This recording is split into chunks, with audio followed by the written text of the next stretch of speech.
And good evening, wherever you may be listening or watching. This is Friday Night Redbird Baseball. I'm Paul D. This is Bombers Game Mike. And yep, late start, unfortunately, technical difficulties. Luckily, I came prepared, but it took the sacrifice of time to get it right. And in this case, many times, you rather get it right than get it fast, especially in this business. However, we are going to the top of the third inning out in downtown St. Louis at Busch Stadium, the third. And this is St. Louis Cardinal baseball. And we await the top of the third inning. It is looks like a fairly nice night out there in downtown St. Louis. I will find my way back there tomorrow night. Back in the area, back where I need to be, back where things need to happen, to say the least. But we await the top of the third inning. And there is indeed no score going to top of three in this I-70 rivalry matchup. Now, here's the pitch. Strike, four-seam fastball down and into the left-hander. The count is no balls and two strikes. 23 pitches so far for Maine in this outing. From the full wind, here's the pitch. Breaking ball, curveball just off the plate, about knee high, and that'll even out the count at 1 ball and 1 strike. So a little late start here, technical difficulties. Luckily, I had the backup equipment. Just took a little time putting it together. Now, here's the 1-1. Down and in on a cutter. Missed the zone to the lefty Collins. And I'll bring the count. 2 balls, 1 strike.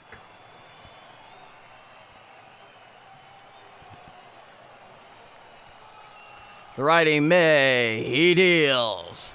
Inside a cutter, 93 miles per hour off the plate, just under the belt, and that'll bring it to 3 balls and 1 strike. The Cardinals' infield defense has definitely shifted to the right. Shortstop Mason Wynn just to the left field side of second, right there on the lip of the grass, right there in shallow center. Now, here's the 3-1. Ball 4, so a leadoff walk there by Mason Wynn. It was a four-seam fastball up and in at 97 miles per hour. And the runner will take his base. Runner on first, no out here. It's the top of the third inning. Now, here's the second baseman, Michael Massey. Through 29 games, 224, 3 home runs, 12 RBIs. Runner leads off first. Coming set at the belt is May. And he deals. Four-seam fastball strike. Down and away, outside corner. And the count is no balls and 1 strike. So no score here in the top of the third inning down in downtown St. Louis. First game of a 6-game homestand for the Redbirds. Now he holds and he deals. Foul down the third base side and out of play.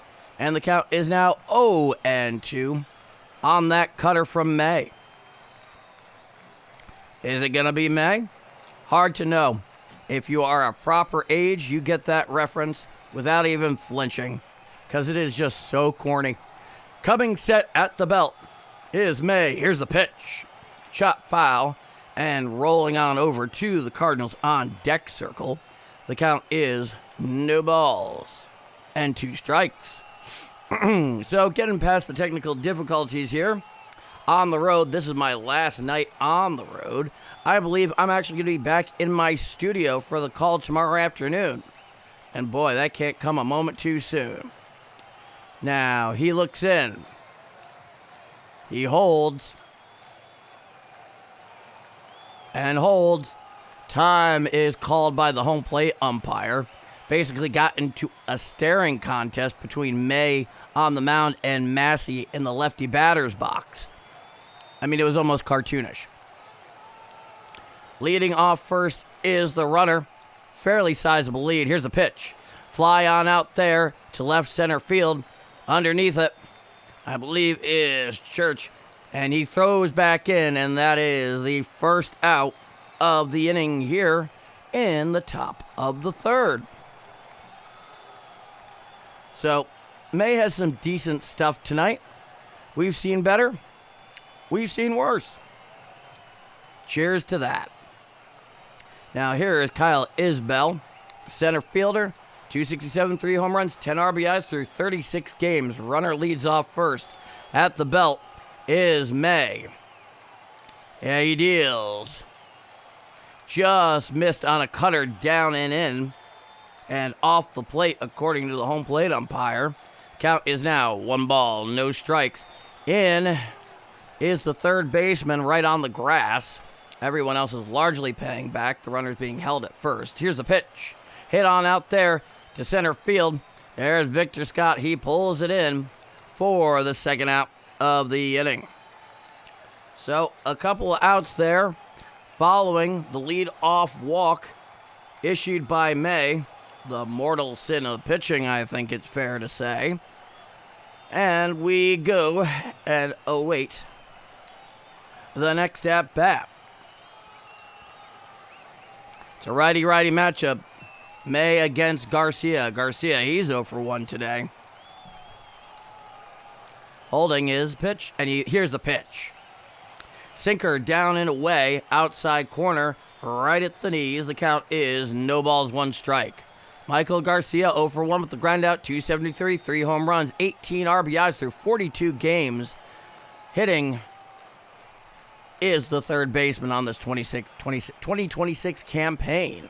He throws on over to first, easily back is the runner Collins. Count remains 0-1. So how's your Friday night going, everybody?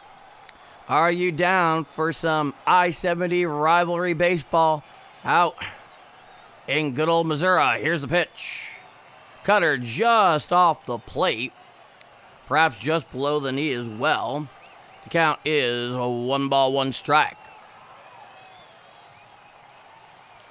So, as far as this matchup goes, I mean, I really do believe the Cardinals are the more talented team here. Here's the 1-1. Popped on up. Underneath it there, it looks to be Weatherall in shallow right. He makes the catch for the third and final out of the inning. So, despite issuing the leadoff walk, the Royals go down quiet. We go to the bottom of the third inning. And I'm Paul D. And this is a special Redbirds edition. A Friday night Redbirds edition. A Bombers game mic. So I've been calling games quite a lot in the last 10 days. And I'm finally beginning to run up against the realities of actually protecting my own voice. And it can actually be fairly challenging at times. Don't get me wrong, I am very happy to be here, and I am very glad to have you here, and I hope we get ourselves some quality Cardinal baseball here tonight, back for this first game of the 6-game set. Honestly, I want to get down to Busch Stadium either Tuesday or Wednesday night. I don't think I'm going to end up making the series here against KC. But boy, oh boy, would the missus and I like to go and see a nice mid-May, midweek game down at Busch Stadium. Last time we were there is when the Yankees were in town, playing them in early to mid-August of last year. And I like to think the morale overall, team, organization, and fans is notably higher at the moment than it was this past August. This past August was a little depressing, unfortunately. But we head to the bottom of the third inning. Looks like a lovely evening in downtown St. Louis. 0-0-0 for the Royals, 0-1-0 for your Redbirds. Boy, do I hate in-game interviews with managers and players. Very seldom do they ever tell you what you want to know. Now, here's the pitch. Foul down the third base side and out of play. And the count is 1-0. And the lefty Church, he's up to bat. That was a 26th pitch so far by Wacha here tonight. He's a familiar face. Now, here's the pitch. Up and away, four-seam fastball, 94 miles per hour, nowhere near the zone. And the count is now, at least I thought it was 2-0. Cardinals and the scorebug's telling me otherwise. Here's the pitch. Outside a changeup. Did not get the plate. It had the height. The count is 2-1. Bottom of the third. Nobody on, nobody out. 0-0 here at Busch Stadium. Here's the pitch. Check swing. Did he go? Changeup's out, called strike anyway. Regardless of the swing. And the count is now 2-2. Lovely Friday night, and thank you all so much for joining me here. This is my last audio only. Here's a 2-2. Just missed a cutter on the outside corner, and that will bring the count full 3-2. I'm looking to be back home tomorrow morning, and tomorrow afternoon, I'm finally back in my studio to do the proper call. Here's a 3-2. Foul down the third base side and out of play. It was a four-seam fastball down and away to the lefty. 94 miles per hour to Nathan Church. 244, 5 home runs, 18 RBIs through 40 games so far this year is good old Nate Church. Now here's a 3-2. Down and in, ball 4 on a sinker, and he will take his base. Old Nate Church heads on down to first, and now we are going further along. Runner on first, nobody out. No score in the bottom of the third inning. Now here's the catcher, Pagayas. Strike, four-seam fastball down and away to the big righty catcher. And the count is 0-1. Through 28 games, 209, 3 home runs, 8 RBIs, a 596 OPS. Uganda is back. Hey, man, great to have you back. I thought that was so cool. I easily told 3 people today about that. I'm dead serious. I just thought it was that cool. Here's the pitch. Slider down and away from the big catcher there. Counts 1-1. You know, it's not all the time that a call of mine is being followed out in Africa. I just think that's an amazing thing. Now here's the 1-1. Cutter outside, missed the plate, maybe a little high, and the count is 2-1. Now, the infielders are very much shaded over to the left with the second baseman just to the right field side of second. Now, here's the pitch. Four-seam fastball strike, outside corner down and away at 92 miles per hour, and that'll even out the count at 2 balls and 2 strikes. Well, still, you may be from St. Louis, but the fact that you're all the way out there and watching, here's the pitch. Chopped down the third base side, throws to second, 1, on to first, double play. So Pagaya chops out in to, I believe, a 5-4-3 double play, or maybe it was a 5-6. Whatever the case, it's 2 outs here in the bottom of the third inning. Now here's Victor Scott, 41 games this year. Here's a left-hander. Here's a pitch. Curveball up and away, 75 miles per hour and out of the zone. I just like seeing the reach of the game wherever any of us take it. Here's the pitch. Change up out and away and out of the zone. The count is 2-0. It is a righty-lefty matchup with Wacha on the mound. Here's a 2-0. Hit on up there, up the middle. Right there is the shortstop. He throws to first in time for the third and final out of the inning. A little disappointing there, unfortunately. And the Cardinals end up going down in order. And we go to the top of the fourth inning. No score at Busch Stadium. Okay, that's a really good question, Guarin. In this situation, I'm almost always certainly going to be rooting for the Cardinals. The only time that you will see me stand off from that is when they're playing the Yankees. So, because the fact of the matter is they play each other for a single 3-game set every year. And I have to endure it. It's actually not a fun experience for me at all.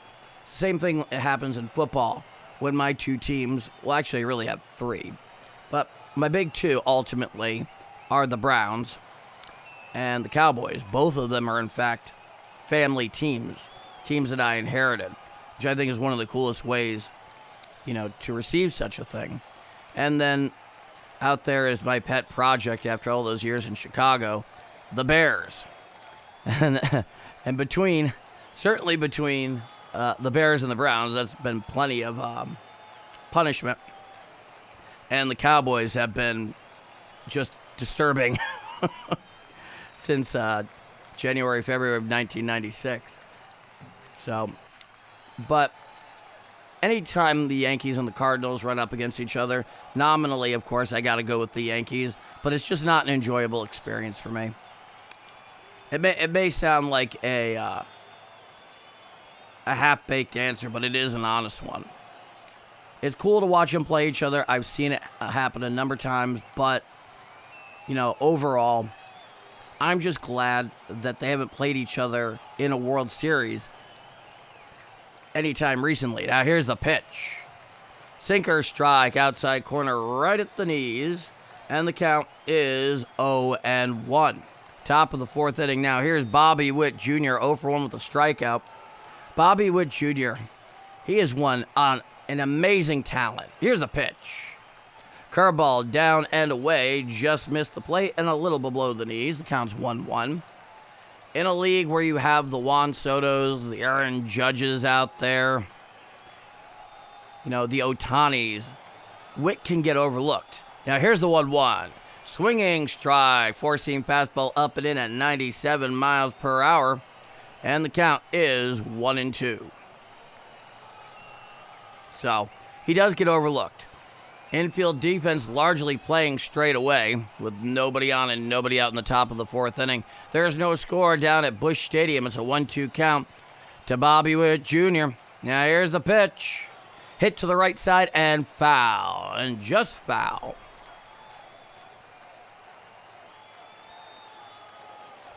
Well, something that was cool, though, as far as my wife and I were concerned.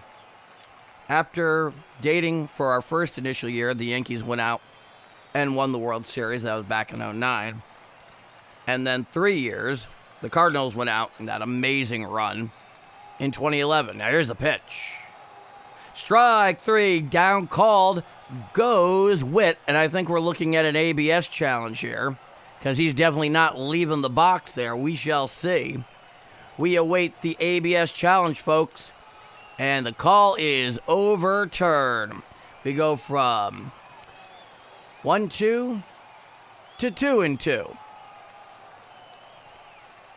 And boy, oh boy, May has one of the most bushy red beards I have ever laid eyes on. On the bump is May. He is from the full wind. Now here's the 2-2 pitch. Called strike 3 in the observatory is Witt for the first out of the inning. I can tell you this, Bobby Witt Jr. did not make a stink and call an ABS on that thing. That was absolutely dotted. It looked like a sinker on the outside corner, perfectly at the knees, whispered over the black of the outside corner to the righty hitting Witt. Now here's Wascatino, the lefty. Here's a pitch. Down and in a curveball out of the zone to the big lefty, who's 0 for 1 tonight. 43 pitches so far for May.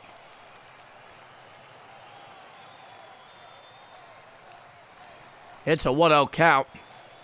Now here's a pitch. Down and in a sweeper, right into the dirt, 88 miles per hour. Count is 2-0. He's 0 for 1 with a line out. 203, 5 home runs, 21 RBIs so far through 42 games. Holding down first base for the Royals of Kansas City. Now here's a 2-0. Just missed down and in on a cutter. That's a real bread and butter pitch there by May. That and just getting that sinking action. Very important to him. It's a 3-0 count. Will Pasquantino go into statue mode? Not let May in the at-bat. Here's the pitch. Upstairs, just missed high. And that'll put the runner on first. So a runner on first and 1 out here in the top of the 4th inning. 46 pitches so far for May. Here's Salvador Perez, the catcher, the big righty. He's 0 for 1 tonight. Coming set at the belt is May. Now here's the pitch. Strike cutter outside corner at the knees. And the count is 0-1. I really do appreciate, Warren, when you put in the pitches per out. I actually find that really cool. Now here's the 0-1 pitch. Fouled down the first base side and out of play. And the count is now 0-2. It was a sinker down and in. When the sinker is working right, about knee high and under, the most a good hitter can do is try and shoot it the other way. If you try pulling it, it just turns into a bowling ball that gets turned into a double play with a runner on first. Here's the 0-2 pitch. Hit on down the first base side. Giving chase is Walker. And it appears to be a fair ball right there. So a long 1-out single. And the runner will go from first to third. So it is runners on first and third and 1 out here in the top of the 4th inning. I got to see a better camera angle on where that thing landed out there in right field. That's what I want to know that isn't particularly clear. And they're not giving it to us, but they seem satisfied enough. I certainly am not. Runner on first, top of the 4th inning. There is 1 out here. 49 pitches for May. Now here's the lefty Carter Jensen, the DH tonight. 0 for 1 with a lineout. Through 40 games, 232, 6 home runs, 18 ribeyes on the campaign. Runner on first and third, 1 out, no score. Coming set at the stretch is the righty May. And he deals. Strike cutter inside corner at the knees to the big lefty Jansen at the plate. Count is no balls and 2 strikes. I can totally understand that. I love stats as well, especially in baseball. Now here's the 0-1. Hit on out there to left center field. Going back is Victor Scott, and it falls in and it goes to the base of the wall. Church picks it on up, throws into the cutoff man, and picks it on up. And that will be certainly an RBI double. And that will bring Kansas City out to a 1-0 lead. Now runners on second and third. This has not been the greatest inning for May at this point. Now here is the lefty Caglione. Now here's a pitch. Foul straight on back. Behind home plate, out of play. Count is 0-1. It's a righty-lefty matchup with Caglione, the lefty, against May, the righty. Runners on second and third. There's only 1 out. It's an 0-1 count to Caglione. Excuse me. That kind of night. Now here's the 0-1. Just missed the inside corner on the cutter in. And he really does feast or famine on that cutter. Of that, there is absolutely no doubt. It's a 1-1 count to Caglione. Coming set is May at the stretch. Now here's the 1-1. Just missed down and in on the cutter. The count is now 2-1. Pagayas has been trying to frame that thing. Unfortunately, with ABS to some extent, framing is a dying asset. Now here's the 2-1. Inside four-seam fastball right below the belt. Getting clear out of the way is Caglione. Count is 3-1. Jack Caglione out and right, 0-1 with a strikeout. Hitting .233 on the campaign. Coming set at the belt is May. Now here's the 3-1. Out and away on a sweeper that did not sweep, and that will load the bases here in the top of the fourth inning. So May has finally found himself in a bit of trouble here heading into the middle innings.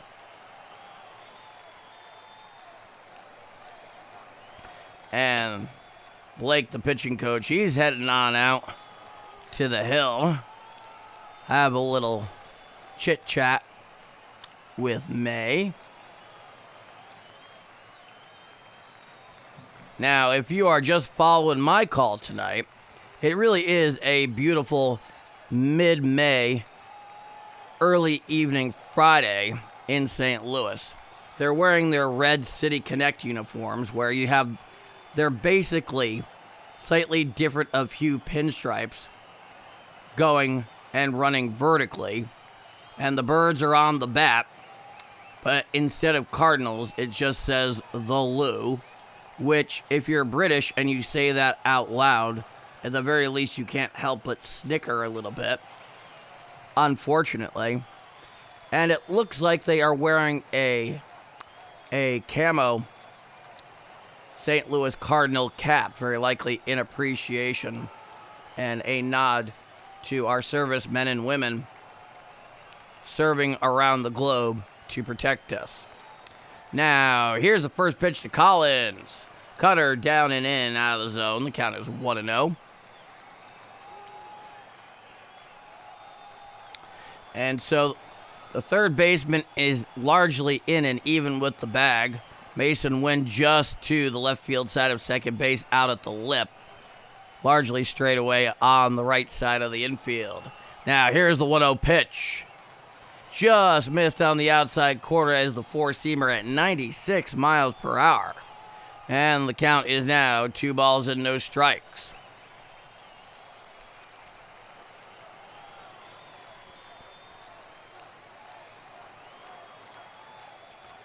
Coming set is May. He deals.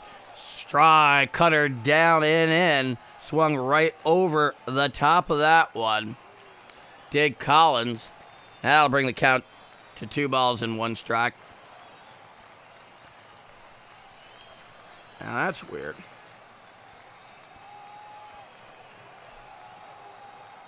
Here's the pitch. Swinging strike on a cutter down and in. It was basically the same pitch, but 2.0. It is a 2-2 count here. Top of the fourth inning. Already 1 in so far for the Royals. We got the bases loaded and 1 out. The lefty Collins, he's up to bat. He walked earlier. From the full wind with the bases loaded. And May deals. Four-seam fastball just missed down and in at 96 miles per hour. There is no ABS challenge on this one. Both teams retain their 2 ABS challenges in this game. Bases loaded, 1 out. The count is full to the lefty hitting Collins. Now here's the pitch. Hit on out there to right center field. Going back is Jordan Walker, and he's in front of the track, and he makes the catch, and he hauls it in right center field. Coming on home to score on the sacrifice fly is the runner from third, and that will be the second out that'll be the second run of this game for Kansas City. They take a 2-0 lead. Well, given where May has been throughout all of this, and the fly ball that Jordan Walker basically ran, halfway to Chicago to track down, that was his 62nd pitch so far tonight. I'll explain that in a minute, my friend. Come in set at the belt is May. There's the first pitch to Massey. Stride, corner, inside of the plate, and at the knees to the big left-hander. The count is no balls and 2 strikes. Looking in for the sign and from the stretch is May. It is a righty-lefty matchup, and he deals. Chop down the first base side and out of play. And the count is no balls and 2 strikes.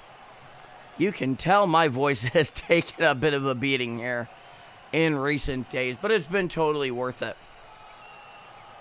I've really enjoyed being able to call these games for all of you who have come here. It's now an 0-2 count here to lefty Massey. Here's a pitch. Sweeper outside. Did not sweep. Clearly, May was hoping that it would sweep and hit the outside corner. Michael Massey, the second baseman, 0 for 1 with a flyout. 221, 3 home runs, 12 RBIs in 29 games this season. Kansas City, they're wearing their standard Maine gray uniforms for when they are on the road with block royal blue lettering. It is a 1-2 count. Now, here's a pitch. Hop it away. Four-seamer nowhere near the zone. Count is 2-2. That thing was 96 miles per hour. So I'll explain to you in a moment. THR, Philly, 53. I just want to make sure that the call is as exacting as possible, and I'm more than happy to tell you. Now, he looks in, and here's a 2-2. Fly ball out there towards right center field. Calling for it there is Victor Scott III. He makes the catch for the third and final out of the inning. However, Kansas City, they put up a 2 spot on the board here in the top of the 4th inning. And we go to the bottom of the 4th inning. I'm Paul D., your broadcaster, and if you're joining Bombers Game Mike for the first time, and this is the first time you are taking in my call, thank you for joining me. Thank you for joining us. Make yourself known in the chat. It's always wonderful to hear what fellow baseball fans are thinking, what they got their mind on about the game, their take on things. That's always cool. However, it is 2-0 Kansas City. I'm Paul D., and this is Bombers Game Mike. So, it's not spelled exactly the same way, L-O-U. I believe they actually choose to spell it L-O-O, but the loo, if you were just to say it out loud in Britain, it would mean the bathroom. You gotta go use the bathroom, the loo. Or sometimes they'll just say straight up toilet, but no, the loo. So when I see that across the chest, I mean, yeah, I get it, from the St. Louis perspective. But, having spent enough time in the UK over, the last year and a half or so, it does make me sticker just a little bit. Good evening from Vermont. Cheers to you. Thank you for joining us. Always lovely having somebody come on in from the north there.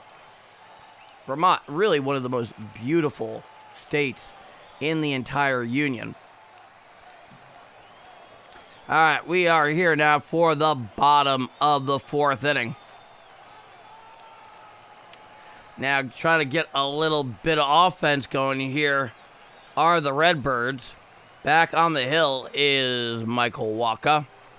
And here's the one-hitter, Weatherholt, the second baseman. And that is outside. 1-0. JJ Weatherholt, he struck out. Here's the pitch. Down and away, a changeup well out of the zone to the lefty. And the count is 2-0. Nobody on, nobody out. Here's a 2-0 pitch. Strike, 4-seam fastball right down Broadway, 92 miles per hour. The count is 2-1.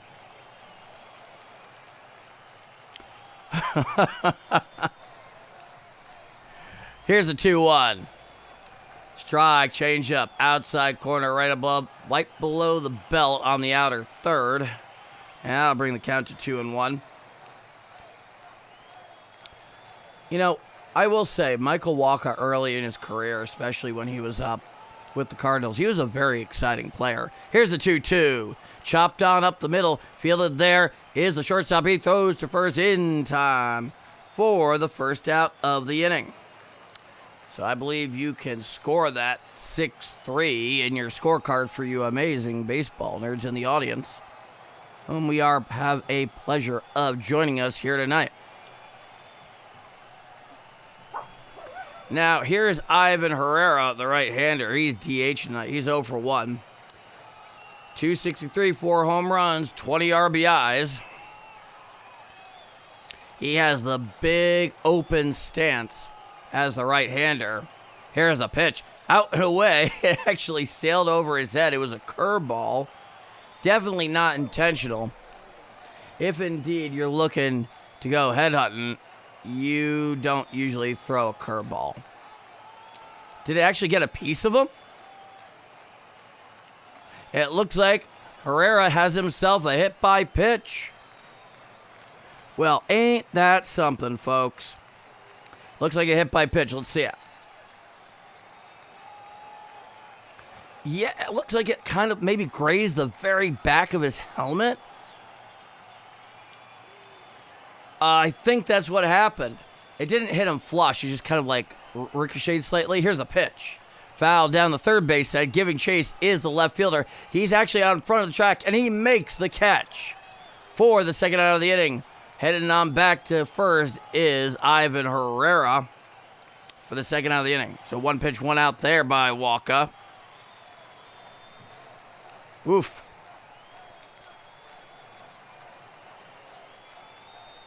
So it's the bottom of the fourth inning. A runner on first. And now here's the player of the game from yesterday, the right fielder, all-world Jordan Walker. He's 1 for 1 with a single here tonight. The runner on first. It's a righty-righty matchup against Wacha. Here's a pitch. Strike, slider, outside corner at the knees. The count is 0-1.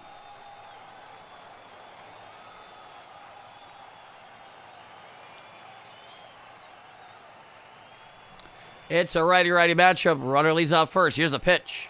And it is popped behind the plate and out of play. And the count is no balls and 2 strikes. So.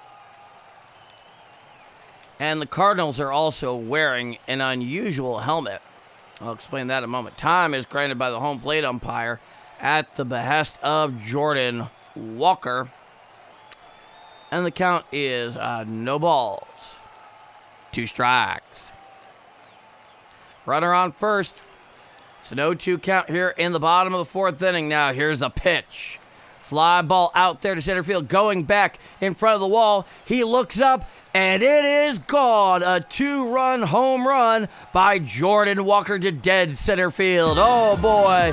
Jordan Walker sent that thing easily 415 to 420 feet to dead center field. And that'll tie the game at 2. Oh, Jordan Walker is all world this year. My goodness, that'll tie the game at 2. And the pitch ultimately was down and away. I can't tell if it was like a changeup that was slightly too up. What is undeniable, however, is the thing landed perfectly in the greenery of the batter's eye. Here's the pitch. Just missed off the plate, called a ball, challenged immediately by the catcher. And we await an ABS result here on this first pitch to Gorman. It is indeed a strike. So it is no balls, 2 strikes. Nobody on, 2 out. We are all tied at 2 in the bottom of the fourth inning on the power of that 2-run job there by Jordan Walker. Now here's the pitch. Foul back behind the plate. Now to play a four-seam fastball up and in at 94 miles an hour. And the count is no balls and 2 strikes. So absolutely, yeah, Jordan Walker's working on it. Here's the 0-2. Hit to the left side and passed and through the hole between the third baseman and the shortstop. And that'll be a 2-out opposite field single there. Runner on first, 2 out. Yeah, Gorman right on top of that thing. Found the hole. Very nice piece of professional hitting. Wacha comes set. And here's Wynn. Here's the pitch. Swinging strikes. Slider out and away. Swung right over the top of that one, did Wynn. No balls, 1 strike. He's 0 for 1 tonight when he grounded into a double play. 257 with a home run through 38 games so far. From the stretches, Wacha. Here's the pitch. Out and away, a sinker. Missed the plate. And was too low. The count is 1-1. Jordan Walker is obviously very happy here at the moment. And he's got that big gold pendant hanging right around his neck. And he's earned it tonight. Here's the 1-1. Four-seam fastball down and in, 92 miles an hour. And the count is 2 balls and 1 strike.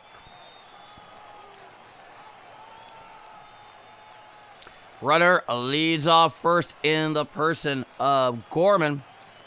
Now, here's a 2-1. Hit on out there to right field. Coming in as a right fielder. He makes the catch for the third and final out of the inning. But the Cardinals tie it up on the big fly to dead center off the bat of one Jordan Walker. He is just putting together one hell of a 2026. I'm Paul D. This is Friday Night Redbird Baseball. And you are watching and listening to Bombers Game Mic. Well, we head to the top of the 5th. And we actually got ourselves something of a game here. So, what are your weekend plans, everybody? Is anybody doing something interesting? Something worth sharing? Something that might be intriguing? Or one of us might say, hey, that's interesting. I wouldn't have thought about doing that, but I'd like to. You know, that kind of thing. You know, nothing too personal, of course, but, yeah. If it's meaningful plans to you, share it. It's always cool. We're all friends here. We head to the top of the 5th inning. All tied at 2 down at Busch Stadium the 3rd. I suppose if you count Sportsman Park as Busch Stadium the 1st. Some people do. I think for simplicity. I kicked off the weekend with a ribeye. Oh, boy. What, was it prime? And, how did you cook to order in that case? How much do you like, how red do you like it? Because I really love ribeyes. And I'm also, of course, a really big fan of prime rib. But ribeyes are great. 2-2-0 for the Royals. 2-3-0 for your Cardinals. We head to the top of the 5th inning. May, he's out there for his 5th frame of work. Here's a 9-hitter, the lefty Isbell. Here's the pitch. He shows butt and pulls back. And it is called a ball down and in at 94 miles an hour. Count is 1-0. Fine night so far by Jordan Walker, to say the least. From the full wind is May. Here's the pitch. Fly ball out right around first base. Home run into silo. And he makes the catch for the first out of the inning.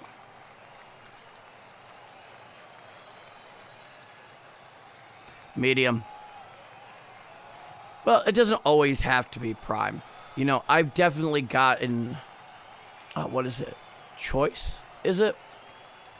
Right underneath prime. And there have been times where the marbling has just been fantastic. Now, here's the Reddy Garcia, the leadoff hitter. He's 0 for 2 tonight. Here's a pitch. Sinker strike right down Broadway, 96 miles an hour. Count is 0-1. But there's nothing like a skillfully prepared cut of meat. Here's the 0-2. Down and away the cutter. And that'll bring the count to 1-1. Saturday, 4:25 in the morning here. Planning to catch some Z's after the game. Cheers. Thank you so much for joining us, at that very early morning hour. Now, here's the 1-1. Chop down the third base side and out of play. And that'll bring the count to 1 ball and 2 strikes. It is Friday night Redbird baseball. Looking in is May. He's from the full wind. It's a righty-righty matchup to the righty hitting Garcia, who's 0 for 2. Now here's the pitch. Grounded out right to the second baseman, Weatherall. He throws to first in time for the second out of the inning. A very easy 4-3 putout. And now we go to the 3-hitter here right now. Good old Bobby Witt Jr., 0 for 2 with a couple of strikeouts, is this man. 73 pitches so far for May. Here's the pitch. Up and away, four-seam fastball, 96 miles per hour. Clear missed the zone, and the count's 1-0. Bobby Witt Jr., 0 for 2 tonight. From the full wind is May. Here's the 1-0. Just missed up and away on a sinker at 97 miles an hour. Count is now 2-0.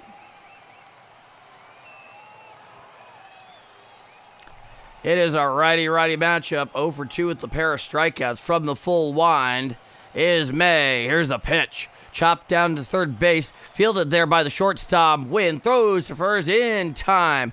And I got to tell you, Bobby Witt Jr. is so fast, even on that single hop right to Mason Wynn, who wasted no time whatsoever and had a fire-to-cannon shot right across the way to first base. He still only beat Bobby Witt by half a step on that very routine play. So there's something to think about, folks. Bobby Witt, he definitely seems to get overlooked in all of this. Well, with all that in mind, it is 2-all out in downtown St. Louis at Busch Stadium. And I'm Paul D, and this is Bombers Game Mike.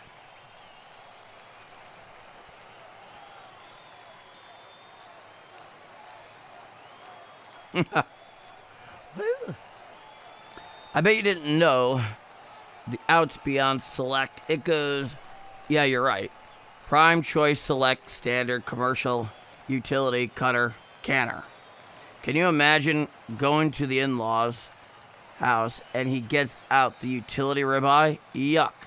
Well, luckily, my father-in-law, so my wife's father, is a very serious chef.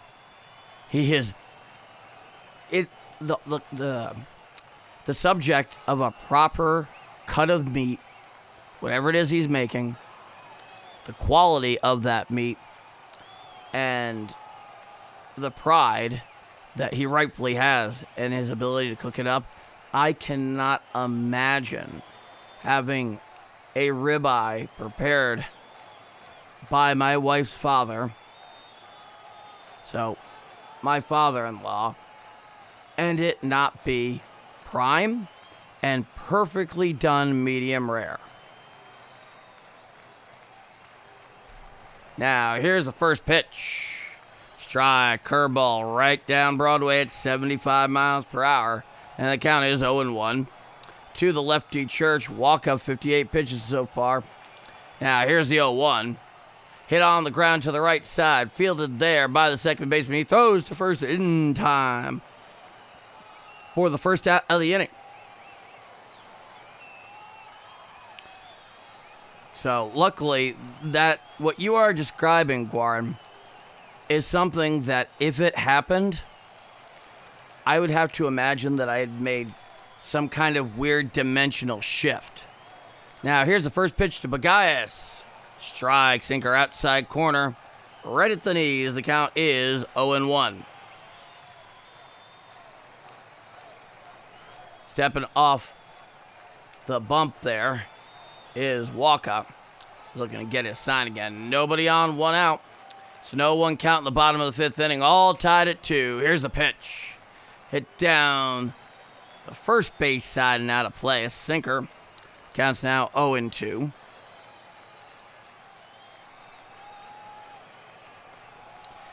So far tonight, Bagayas, he's 0 for 1. Wacha, he's from the full wind. Here's the 0-2. Slider down and away, just off the plate. That'll bring the count to 1-2. As far as the weekend goes for me, get to that in a moment. Here's the pitch. Hit on out there to center field. Going back to the center fielder in front of the wall, and it is gone. A solo home run by the catcher, Bagayas. And that'll give the St. Louis Cardinals a 3-2 lead. Oh, ho, ho, ho. That one was actually just maybe 5 or 6 feet shorter than the one off of Jordan Walker earlier. So now it is a 3-2. A 3-2. Let's get this right. A 3-2 Cardinal lead. With one out and nobody on. Now here's Victor Scott. Here's the pitch. Just missed inside. Must have been right off the plate because it was about thigh high. And the count is 1-0.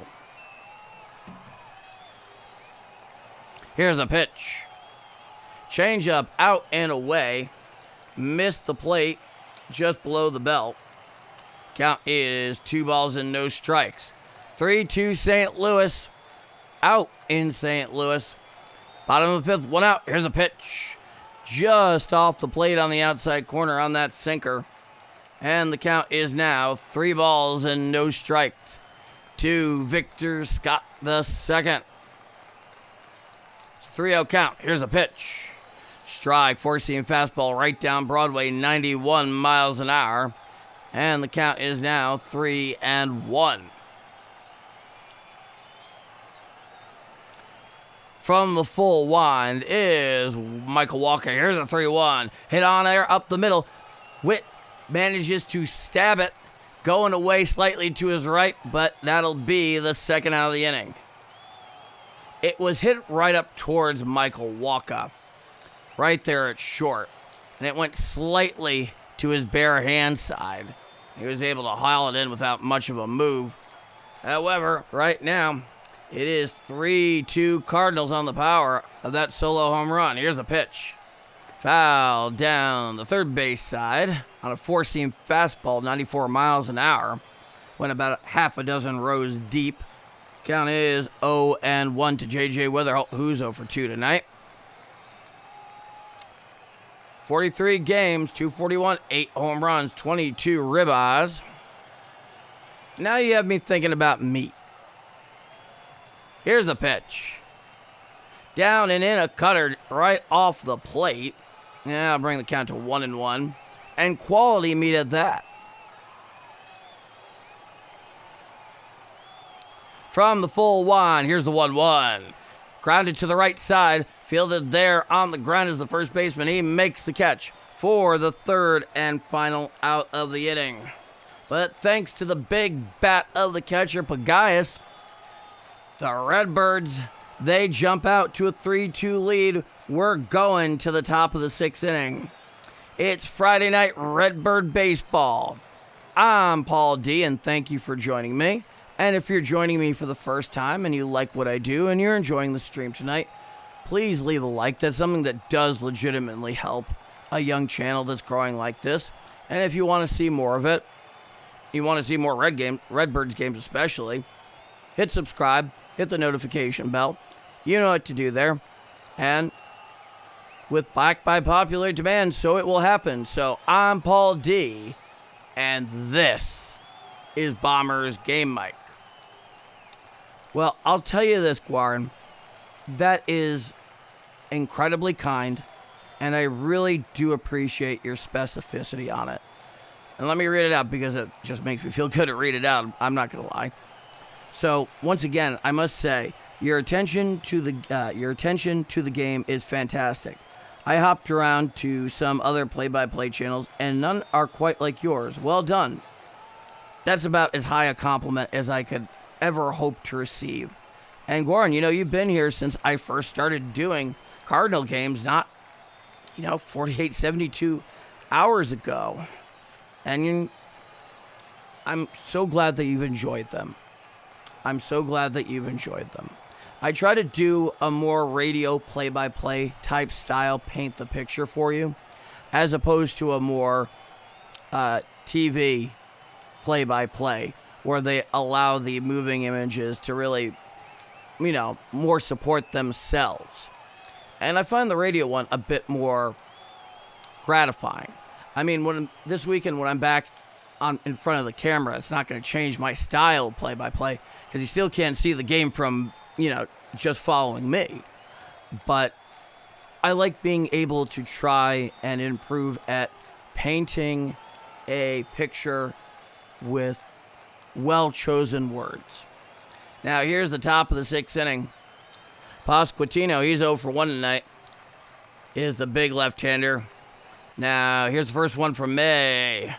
Out and away, four-seam fastball just missed the zone, and the count is 1-0. Vinny Pasquantino, 0 for 1. This is now the 78th pitch from May. Up and away, four-seam fastball, 97 miles per hour.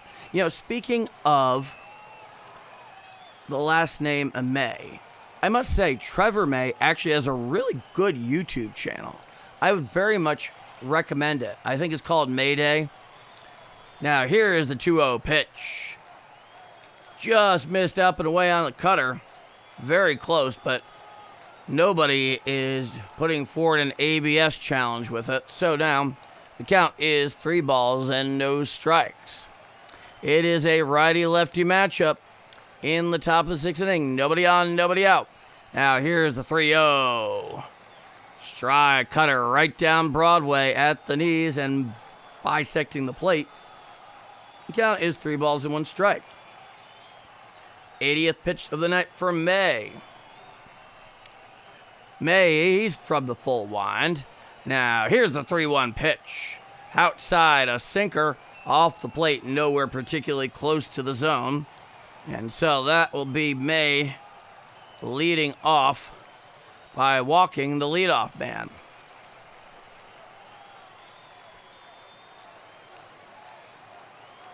Yeah. I have some interesting... Oh, thank you so much. You guys are very kind. And it makes me feel good. I put a lot of effort into this, and it means a lot to me. I'm not going to lie. Now, here's a pitch. Foul back behind the plate now to play a sinker at 96 miles an hour. Count is 0-1. Going into this, I'll elaborate a bit more on it in the half inning. Should we find ourselves still largely on the topic, depending on what happens here in the action. From the stretches, May, here's the 0-1. Down and away, a sinker, not particularly close to the zone. The count is 1-1. Up in the pen, Justin Bruihl, the left-hander, he's getting hot down there. 83 pitches at this point for May. Runner on first, nobody out. It is a 1-1 count here in the top of the sixth inning. 3-2 Cardinals. Here's the pitch. Hit on out there to right field. Right there on the can of corn is Walker, and that is the first out of the inning. So May is pitching well there. He really is. So, once again, both Guarin and THR Philly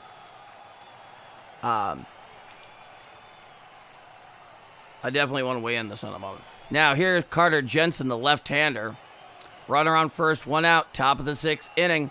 3-2, here's the pitch. Grounded to the right side and past a diving J.J. Weatherholt. Coming and throwing it in is Jordan Wacha from right.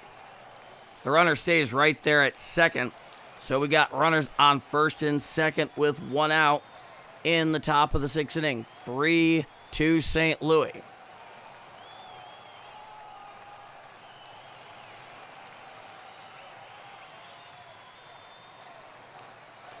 Well, first off, I'm really glad you enjoyed it yesterday, and thank you for coming back. I mean, that's a huge thing to me. Coming set at the belt is May. Here's the pitch. Chopped to the right side, over the head of the first baseman, and there is no play at first. So the bases are loaded and 1 out in the top of the 6th inning. May is in all sorts of trouble right now. Now, will Ollie go to the bullpen? That still remains to be seen. You know, with a pretty steady sinker / two-seamer on the part of May, you know, there's always that possibility you get that really special ground ball that turns into a double play. But all of that remains to be seen.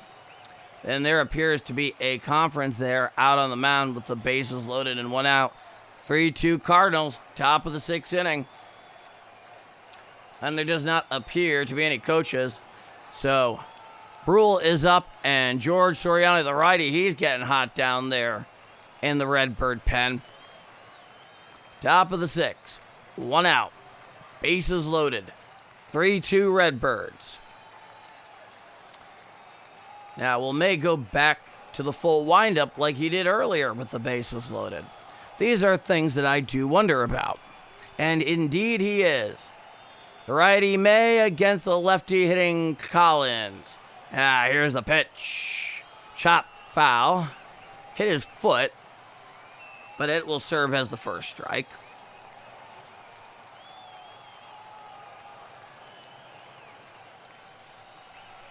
The left fielder, Isaac Collins, 5 for 17 in his career with the bases loaded. May comes to the full wind. Here's the 0-1 pitch. Down and in a cutter at 94 miles per hour, not even remotely close to the zone.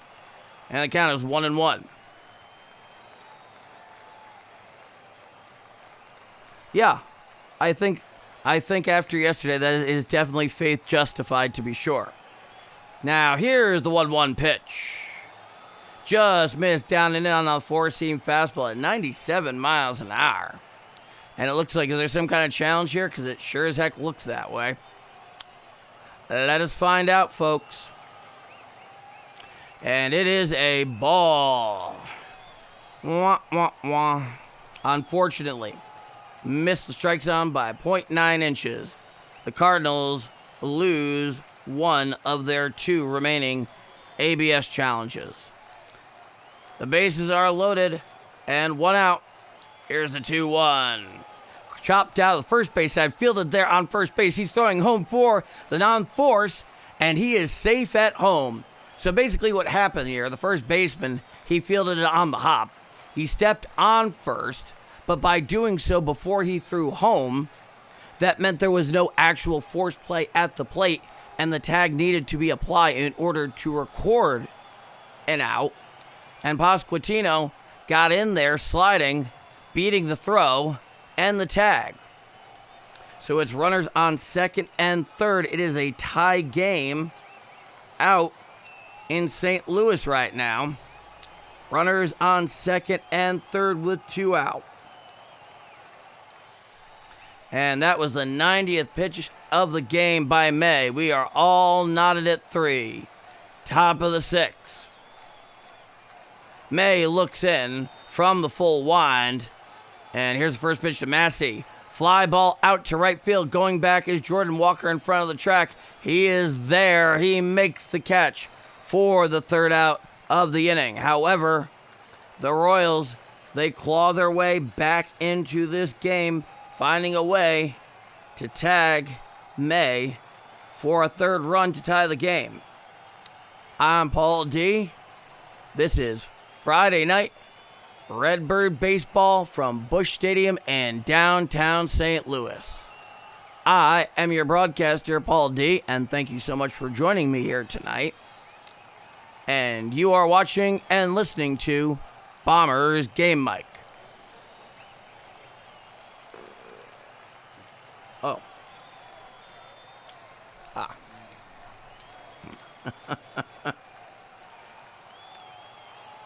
There we are.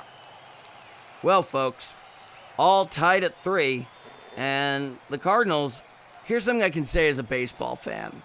Something I can say confidently as a baseball fan is that as far as my teams are concerned, I actually feel better when they are teams that have a good deal of experience playing really tight games late, or specifically when they go and they play any sort of extra innings, despite the fact that I genuinely loathe the extra innings rules that were adopted during the pandemic. And also, meant for time of game reduction. It's just never sat well with me. Thankfully, they don't do it in the playoffs and World Series. But still.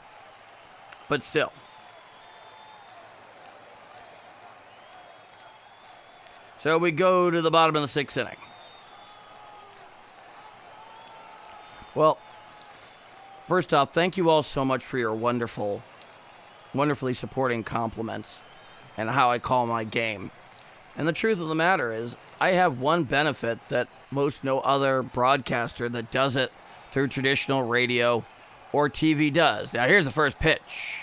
Just off the plate, a cutter and away to the righty Herrera. The count is 1 ball and no strikes. And that is, none of those guys had any ability to communicate with their audience. Now here's the pitch. Change up inside corner at the knees to Herrera. And count is 1-1. Herrera, he has that big old open stance, which usually indicates guys like that love the ball away. Now here's the pitch. Swinging strike on a slider down and away. Actually swung underneath that one from Wacha. And the count is now 1 ball and 2 strikes. But the one thing I can tell you about how I prepare, here's the 1-2. Swinging strike 3 on a sinker on the outside corner just above the knees, and that's the first out of the inning. Is from the beginning of spring training until the very end, so 5 or 6 weeks, I would go and I would call a game entirely on my own. My wife would know I would do it, but I first started by recording it into my DAW. Now here's the pitch. Strike, 4-seam fastball, outside corner, right above the knees. The count is 0-1. Now here's the lefty, the first baseman, Alec Burleson, I should say. He's 0-2. Now here's the pitch. Up and in, cutter just nearly missed his elbow. Count is 1-1. Then after about a week of that, then I started recording it both audio and with the camera into OBS. Here's the pitch. Strike, 4-seam fastball right down Broadway and at the knees. The count is 1-2. And sometimes they would be games from spring training games. Now here's the pitch. Check swing down and away. Did he go around? Yes, says Blue down the third baseline for the second out of the inning. And sometimes they would be current, this year, that day, spring training games. Sometimes they would be games of the historic variety where you have the full, uninterrupted call available for free right there on YouTube. Now here's the pitch. Swinging strike, slider down and away to the slugger, Walker. And I'll bring the count to 0-1. And that was a bit of a challenge in and of itself because there was no pitch clock in a lot of the ones that I did call. Here's the pitch. Down and away, 87 miles per hour. And the count is 1-1. We can only wonder. Guard. Now here's the 1-1. Hit on out there to center field, right over the head of the second baseman, and it is in for a 2-out single in the bottom of the 6th inning. So just got some wood on that one. Did Jordan Walker. That's the 82nd pitch from Wacha. But so I just kind of let the process take over and just kind of begin enjoying it. It allowed me to make a lot of mistakes and go back and listen to them. Here's the pitch. Swinging strike, four-seam fastball outside corner, about thigh high. And the count is 0-1. 2 out here in the bottom of the 6th inning. Here's the pitch. Swinging strike, changeup down and away. 82 miles per hour. Count is no balls, 2 strikes. We're all tied at 3 in the bottom of the 6th inning. Wacha comes set. It's a righty-lefty matchup. The pitch. Up and away on a four-seam fastball. 95 miles an hour. Count is 1-2.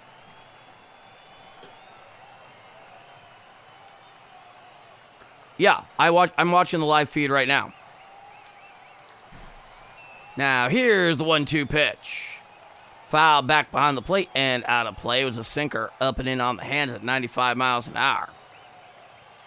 So, yeah, I have the live feed. You know, whether it's the Cardinals or when I'm doing a Yankee game. So, you know, in this case, Cardinals.tv and, you know, and yes, respectively. And, of course, in that case, with the volume off. Here's the pitch. Swinging strike 3, down and away on that changeup, and that will do it. So the Cardinals, they strand that runner down at first, and we are all tied at 3, going to the top of the 7th inning out in downtown St. Louis. I'm Paul D. This is Friday night Redbird baseball from Busch Stadium in downtown St. Louis.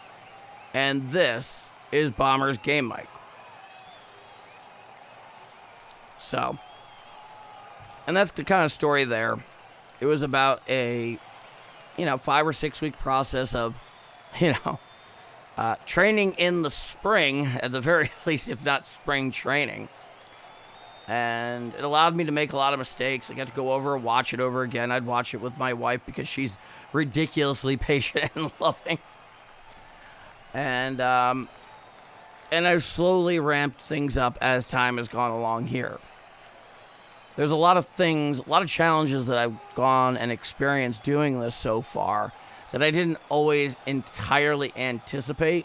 I mean, they make sense in hindsight, but I'm have a better idea of how to prepare for these sort of things. There's always the challenge of not wanting to get out in front of a play. In fact, John Sterling, who passed, about a week and a half ago, I remember I was listening to an interview he was doing with Michael Kay, who was his longtime radio broadcast partner prior to Michael Kay moving over to Yes and being their lead TV play-by-play guy. And John Sterling always said, one of the things that will happen to me from time to time is I have to be mindful not to get out in front of the play. You have to let it develop to a degree. And I can totally understand now, having done this for a little while, how that might be challenging. Because it certainly has been for me, no doubt. We head to the top of the 7th inning, 3-4-0 for the Royals, and I believe, 3-4-0 for St. Louis. Soriano, the big right-hander, he's on the bump here to start off the top of the 7th for the Redbirds. I'm curious. I personally am a big jersey collector guy. I've always enjoyed doing that. And I've been doing it now officially for about 20 years. George Soriano, 18 innings pitched, a 3.5 ERA, a 1.22 whip, 7.5 strikeouts per 9 innings pitched. He is a big dude. I think is a fair and undeniable assessment. Now here's the 9-hitter. Isbell. He's 0 for 2 tonight. All tied at 3 in the top of the 7th. Coming set is Soriano. Here's a pitch. Upstairs, four-seam fastball, 97 miles an hour. It was right down the plate, but about chin high. Kyle Isbell, 262 on the year, 3 home runs, 10 RBIs in 36 games. Soriano comes set at the belt. Here's the 1-0. Strike, four-seam fastball, inside corner, about thigh high, and that'll bring the count to 1 ball and 1 strike. So this is a good, tight game. Get in late. Time is granted by the home plate umpire at the behest of Isbell, and we wait a little bit longer.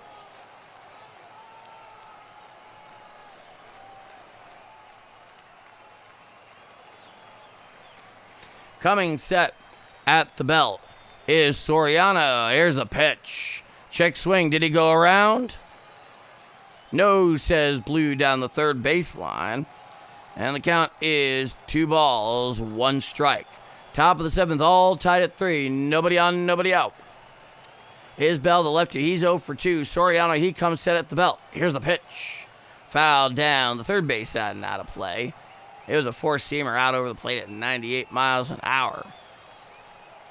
So a good, tight game going late here. And one thing is for sure, the Cardinals, they do have a propensity to play them close. Here's the pitch. Looking, strike 3. Down goes Isbell for the first out of the inning for the Royals. And that'll be 1 out here. Now, Soriano, he comes set at the belt. It's a righty-righty matchup against Garcia. Here's the pitch. Up and in, four-seam fastball, 97 miles an hour. The count is 1-0. Righty Garcia, he's 0 for 3 tonight. He's also the leadoff man for Kansas City. 1 on, 1 out. Nobody on it, in fact. Here's a pitch. Swinging strike on a slider out and away. Swung right over the top of that thing. Did the righty Garcia. And the count is 1-1. Coming set at the belt is Soriano. Here's the 1-1 pitch. Hit on out there to left center field. Right there is Church in left. He makes the catch for the second out of the inning. And luckily, Church only had to come in maybe a couple steps, went over to his left. Wacha, 6 innings pitched, 5 hits, 3 earned runs, 1 walk, 5 strikeouts, 87 pitches, 6 innings pitched for Dustin May, 4 hits, 3 earned runs, 4 walks, 3 strikeouts, 91 pitches in that start for the good old May. Coming set, Soriano, here's the pitch. Hit it right on up the middle and through for a base hit. So putting it right up, back, and through is Bobby Witt Jr. He has himself a 2-out single here in the top of the 7th. And that pitch was just dead red. It was just below belt high. It was in the inner third to the righty, Bobby Witt Jr.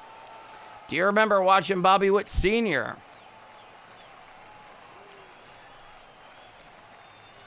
I have some. Well, here comes Ollie Marmol. And that probably means Ollie is coming in with the gift of a hook. And here's Jojo Romero. He was not pretty yesterday. If you watch that game, not great. Runner on first with 2 out. We are still 2 outs here in the top of the 7th inning. All knotted at 3. Here on Friday night, Cardinal baseball in downtown St. Louis. I'm Paul D, and this is Bombers Game Mike, awaiting the pitching change.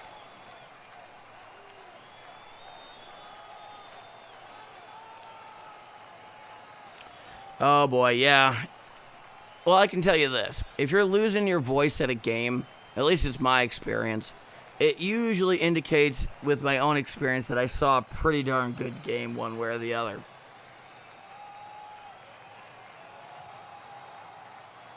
Well, that's a good question. I'm guessing probably because there's some lefty-lefty matchup. Yeah. Yeah. It's a lefty-lefty matchup with Pasquantino, who himself is 0 for 1 with a couple of walks and a couple runs scored.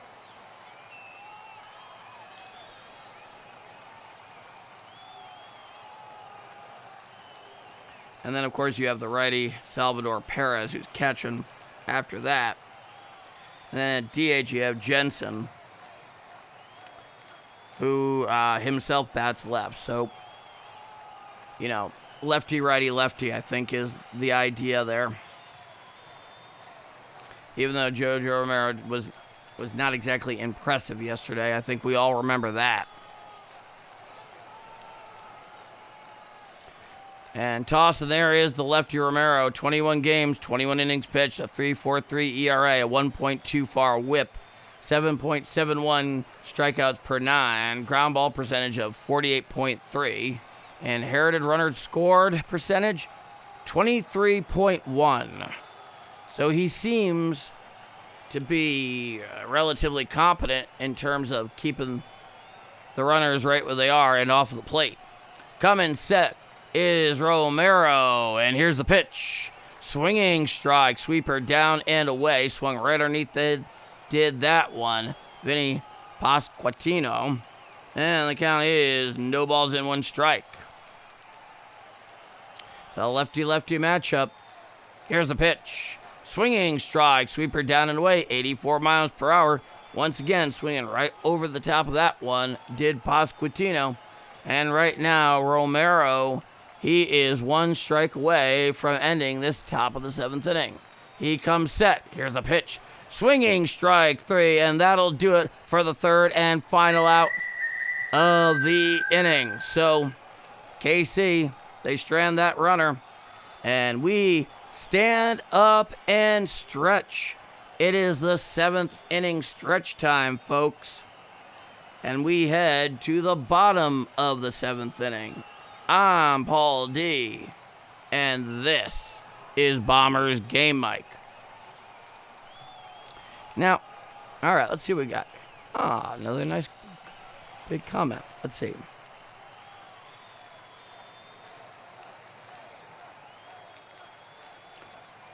Oh. Huh.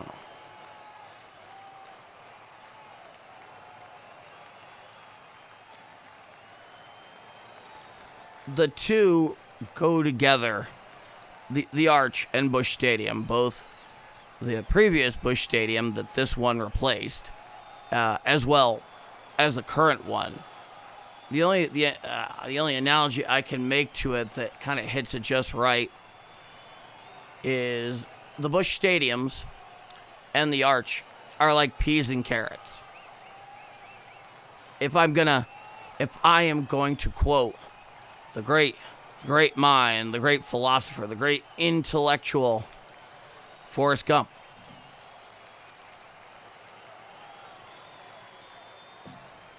There's a thought. It's actually amazing to think that Forrest Gump came out over 30 years ago. Yeah, it's just a thought. We head to the bottom of the 7th inning. Now here's Daniel Lynch, the 4th in 17 games, 17 in the 3rd innings pitch, 2.08 ERA, a whip of 0.75, 11.94 strikeouts per 9, and ground ball percentage of 47.4. So, clearly have some confidence bringing him on out here late. And I'm not terribly shocked. However, it's all tied at 3 in the bottom of the 7th inning. It's a lefty-righty matchup. Coming set is Lynch to win. Hit on down the right field line. Giving chase is the right fielder towards the corner. And, oh boy, it looked to be a foul ball. However, the outfielder, he slid right there into the concrete base down below. He seems to be okay, thankfully. Nobody wants to see that.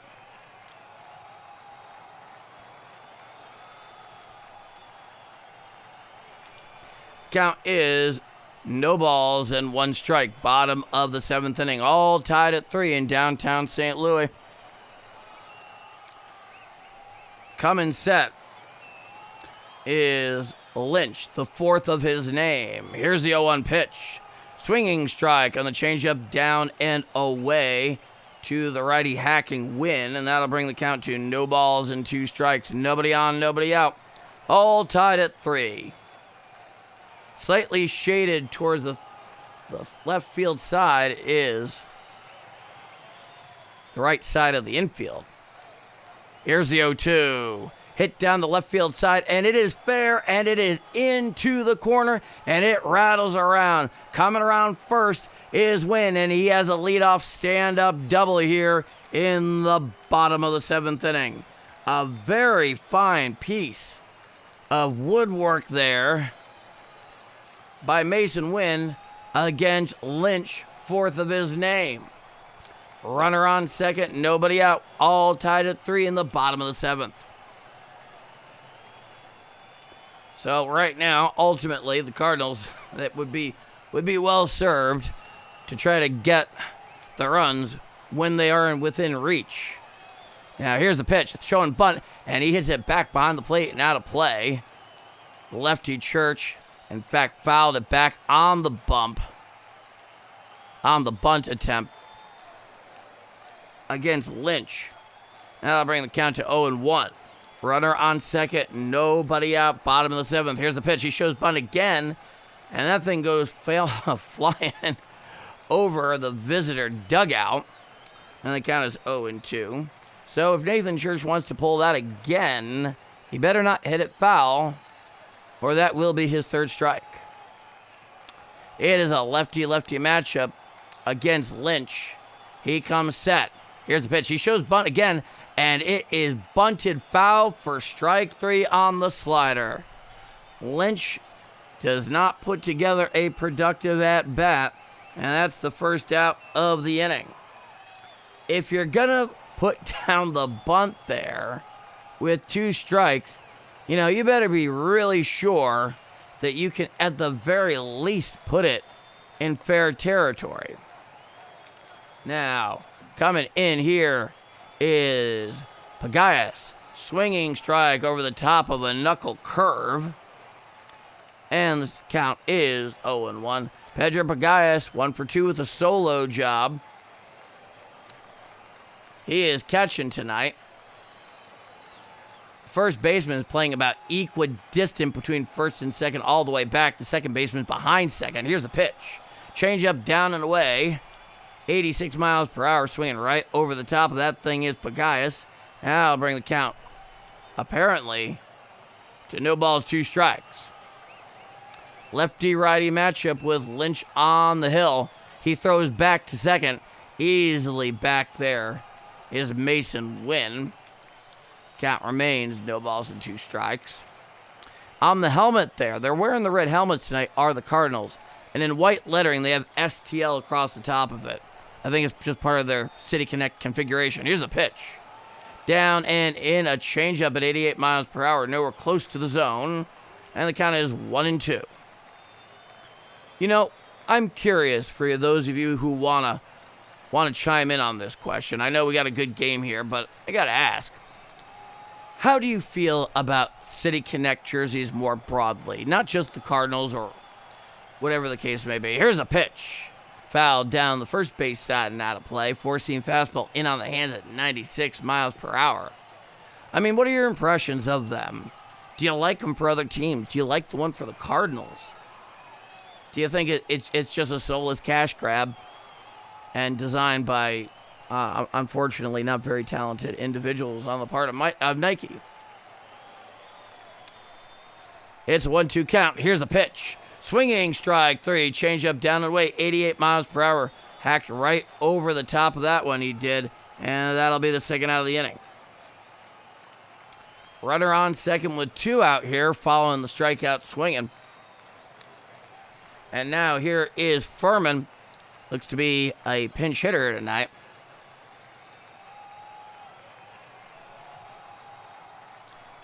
And there's a bit of a conference out there on the mound. Pitching coach is out there talking to good old Lynch the fourth. And we stand by. Now, when you say the new Royals jerseys, I take it you're talking about especially the road gray ones, because they used to have the script lettering. It was kind of like diagonal across the chest. In general, for me, yeah. Well, I suppose that is not that is advice and directing and coaching that can work out better more times than not. Yeah, just sling a high 90 fastball there. Now, here's a pitch. Chop foul down the third base side and out of play. On the slider, down and in to the righty hitting Furman. The count is 0-1. The purple ones. I take it, I haven't seen those. I take it those are probably the City Connect jerseys. I'll take a look in the half inning, because I'm curious now. Now, here's the 0-1. Down and away, a changeup, 87 miles per hour. Fairman was not even remotely tempted by it. And back onto the bump is the southpaw Lynch. He sits about to the third base side of the rubber. Here's the pitch. Changeup out over the plate. Missed well wide and high. That's 2 balls and 1 strike. 14 pitches so far for Lynch. Runner on second, 2 out, bottom of the 7th inning, all tied at 3. First baseman is equidistant between first and second. The second baseman behind second. Here's a pitch. Down and in, a changeup out of the zone. And the count is 3-1. Runner at second, 2 out. Looking in is Lynch. Runner leads off second. And here's a pitch.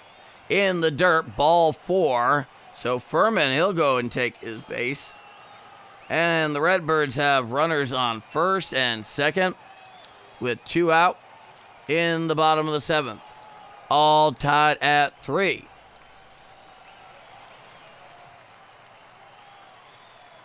And I'd like to thank you all so much for joining me here tonight. If it's your first time and you like what you've enjoyed, leave a like. Here's a pitch. Sinker strike, down and away on the outside corner. I would probably have asked for the ABS.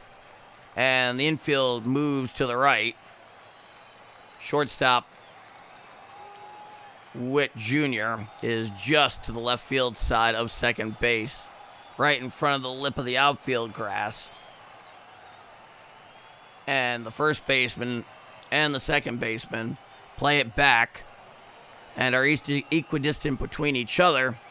And the third baseman plays more conventionally, about even with the bag. Runner on first and second. There are 2 out here. No balls, 1 strike. All tied at 3. Bottom of the 7th inning. J.J. Weatherall, second baseman. And the lefty is 0 for 3 so far tonight. It looks like Lynch is having an issue with his pitch comm clip, which is usually placed somewhere around the side of the hat sometimes. I know there's a variety of ways of doing it.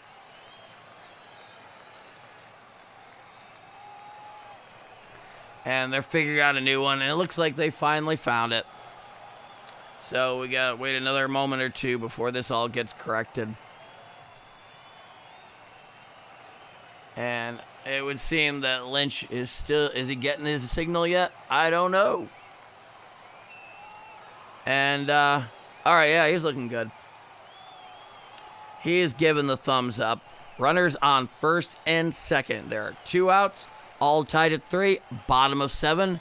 It's an 0-1 count to Weatherall. And the lefty reliever Lynch is on the mound. Now, here's a pitch. Foul back behind the plate and out of play on a slider. And the count is 0-2. Swinging on that one. When he made contact, Weatherall's helmet just came basically falling to earth there very quickly. Basically, 3 infielders on the right And it's a slider down and away and out of the zone. The count is 1-0. It is a 1-2 count, bottom of the 7th. Here's a pitch. Hit on up the middle, and playing it on the hop is Witt. He picks it up and puts it in his foot on the second base bag for the third and final out of the inning. The Cardinals, they threaten, but have nothing to show for it. At inning's end, we head to the top of the 8th inning down at Busch Stadium in downtown St. Louis, Missouri. I'm Paul D, and this is Bombers Game Mike. What a Friday night. All right, let's see.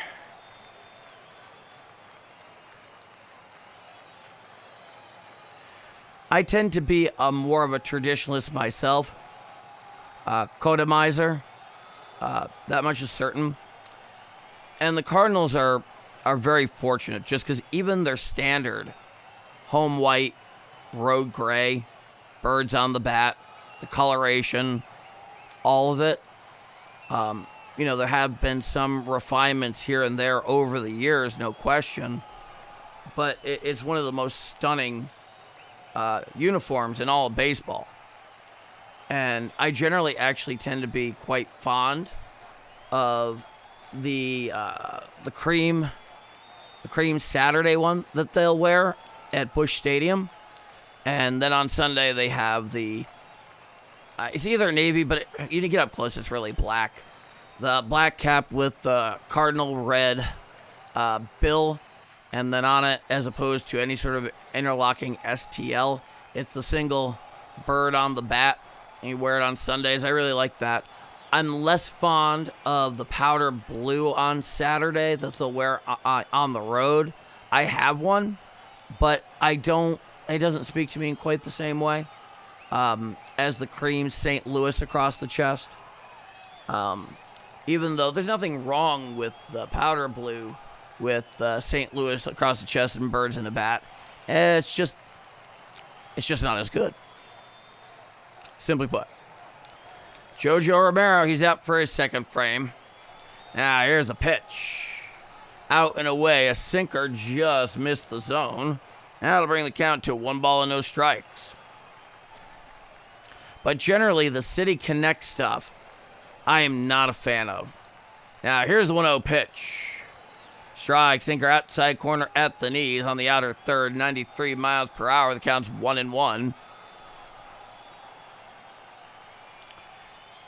Coming set is Romero. Here's the pitch. Chop foul and over towards the Cardinal on deck circle. The count is 1-2. The Cardinals definitely have one of the better ones. To me, I think the best one of all the City Connects is probably the Angels. Now, here's the 1-2. Ground ball to the left side. Fielded there by the third baseman, Gorman. He throws across in time for the first out of the inning. And the Yankees, they secure the first win out at Citi Field. The first game of 3 of this weekend's Subway Series. Jazz Chisholm finally going 3 for 4 with a couple of ribeyes and a walk. About time. Here's the pitch. Strike, outside corner, sinker, 94 miles an hour. Count is 0-1 to the lefty Jansen, who himself is 2 for 3. 1 out in the top of the 8th. Here's the pitch. Sweeper inside, just off the plate and a little high, and the count is 1-1. Carter Jensen, the DH, lined out, double, single. Here's the pitch. Hit on out there to right field. Right there is Jordan Walker. He hauls it in for the second out of the inning. So, quick work here so far by Romero.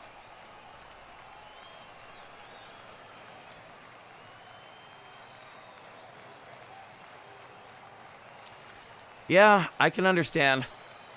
And, if you're here and you're watching this game, you certainly know all about the unpredictability of baseball.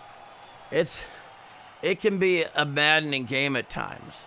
And it's amazing, just those who are not familiar with it, they'll watch it for the first time or something like that, and they will just so incredibly underestimate.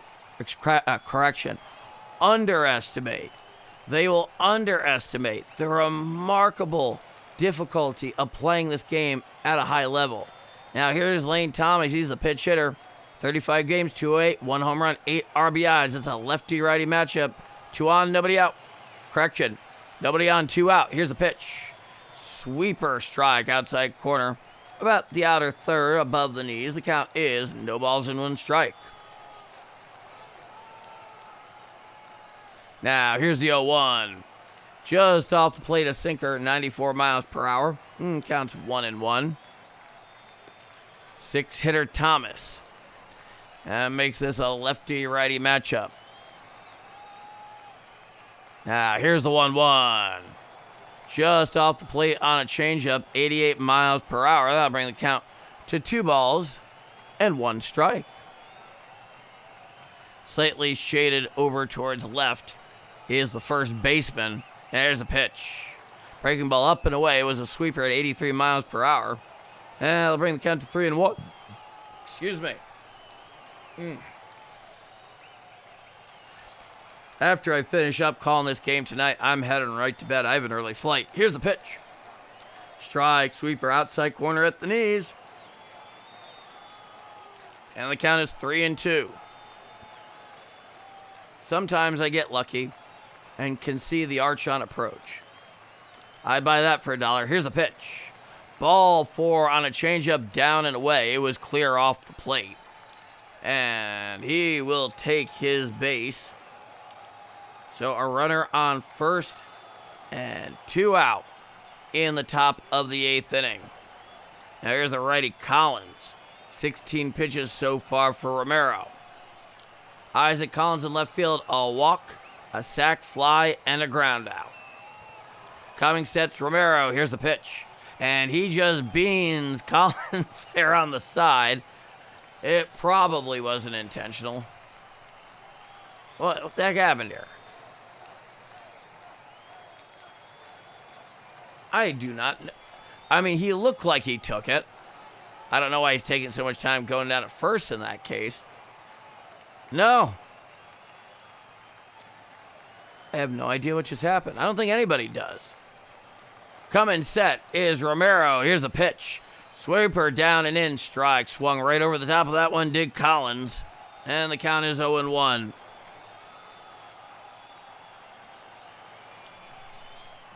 Oh, I never said I wasn't calling him. I'll explain that in a moment. Now, here's the 1-1. Sinker just off the plate. And that'll be 2-1. I'm actually on the road right now. I'm not in St. Louis at the moment. That's why I'm doing it audio only. Usually, I do this on camera. Now, here's the 2-1. Sinker strike, inside corner, about thigh high. The count is 2-2. So presumably, so long as there's no delays or issues with my flight getting in a timely manner, I will be calling tomorrow afternoon's game, and I'll be back in camera in my proper studio. Here's the pitch. Hit on out there to left field. Coming in as a left fielder, he makes the catch.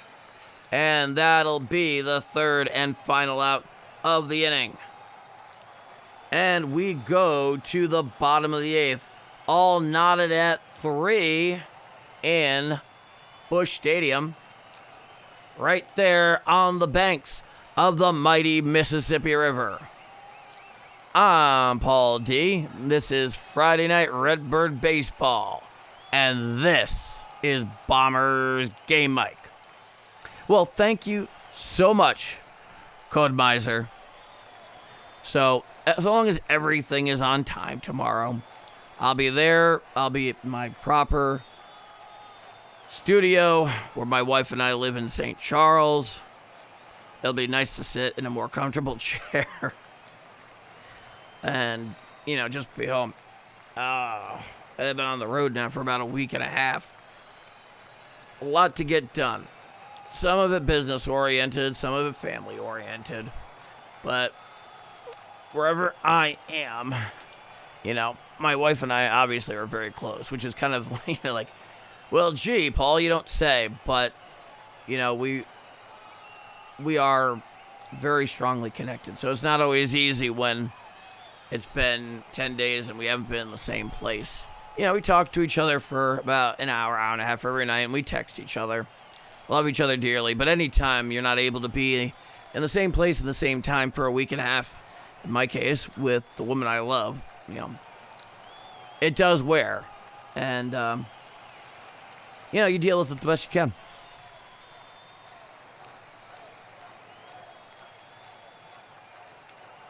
That's a really good question. Unfortunately, Steve-O288, I don't have an answer to that.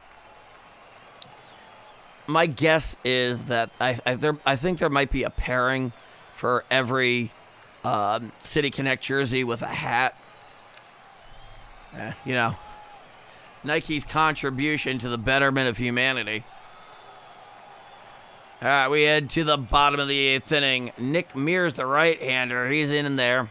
17 games, 14 and 2/3 innings pitched, a 3.07 ERA, a 1.23 WHIP, a 6.75 K per 9. And it is a righty-righty matchup here against Herrera, who's 0 for 2 with that big honking open stance. Here's a pitch. Just inside on the curveball above the knees. Did not quite get the zone. Blue behind the plate is surely not impressed. And the count is 1-0. Looking in is Mears. Here's the pitch. Swinging over the strike. Swung right over the top of that slider. Right down Broadway, but couldn't connect. Counts 1-1.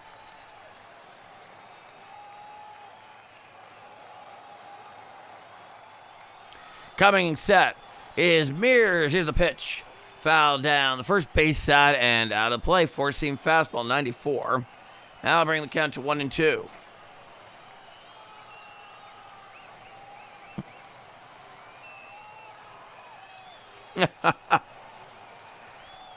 Here's the pitch. Hit on out there, left field, and it falls in for a base hit. And Herrera has himself a leadoff single here in the bottom of the 8th inning. That's some timely hitting there from Ivan Herrera, or Ivan Herrera. I have more hats than I have shirts. At this point, I could probably say that about jerseys and most other types of clothing in my case. Here's a pitch. Hit on down and through past the second baseman for a base hit. Fielding is the right fielder. He tosses it into the cutoff man. And now runners on first and second. Nobody out. Burleson just dropped the bat on that one right on past the second baseman into right field. So runners on first and second. Bottom of the 8th inning. Now here comes Jordan Walker. No, I am not a Royals fan.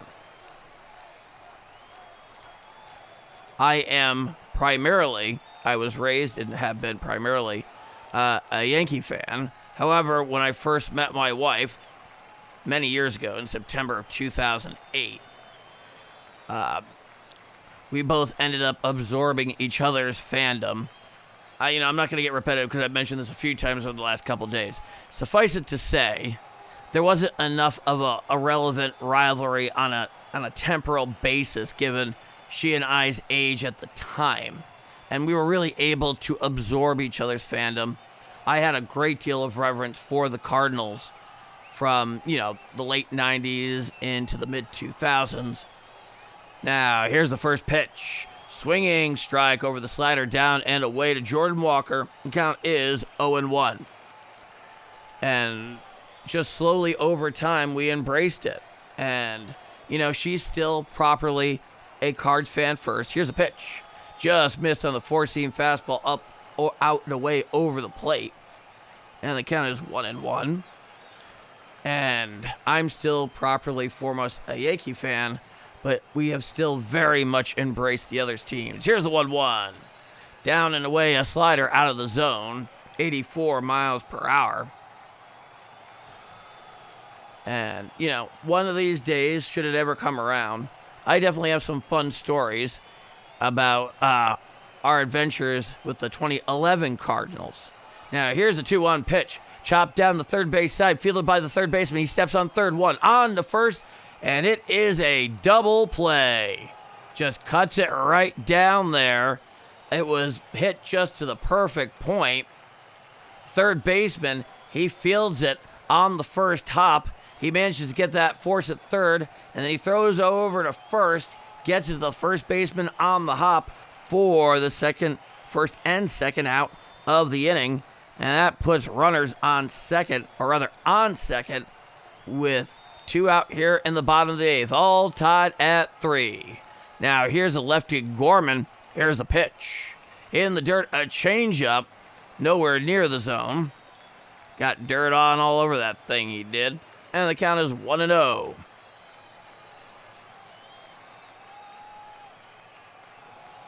No, I am not a Mets fan. Runner on second, equidistant, and playing towards the lip of the outfield grass are the first and second baseman for Kansas City. Bobby Witt, once again, just to the left field side of the second base bag. Once again, just a step, for the most part, over in front of the left center field outfield grass. It's a righty-righty matchup here. Shortstop win, he's 1 for 3. Here's the pitch. Strike, 4-seam fastball right down Broadway. And that'll bring the count to 0 balls and 1 strike. And we have a runner apparently on first and second. It's not apparent, I knew this. Coming set is Mears. Here's the pitch. Strike, sinker, outside corner, really on the outer third, about thigh high. And that'll bring the count. 0 balls, 2 strikes. Mears, he's 1 strike away from getting out of this thing. Time is granted by the home plate umpire at the behest of Wynn. Runner on first and second, 2 out. Bottom of the 8th, all tied at 3. It's an 0-2 count. And Mears, he comes set above the belt. Here's the 0-2. Hit down the first base side and out of play.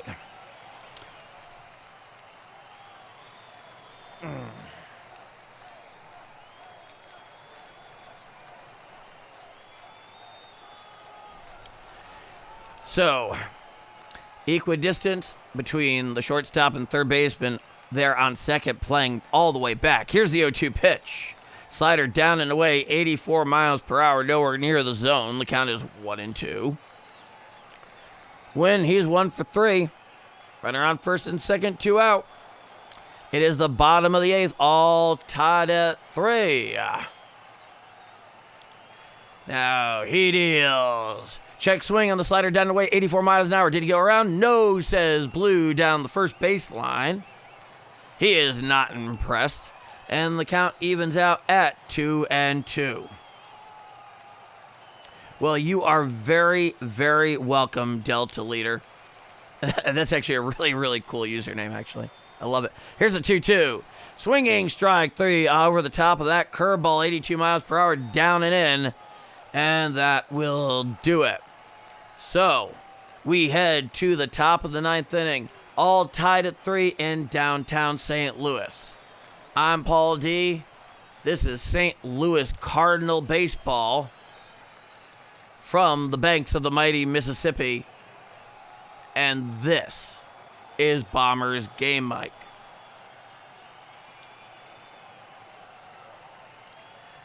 Now, this is a tight, competitive game.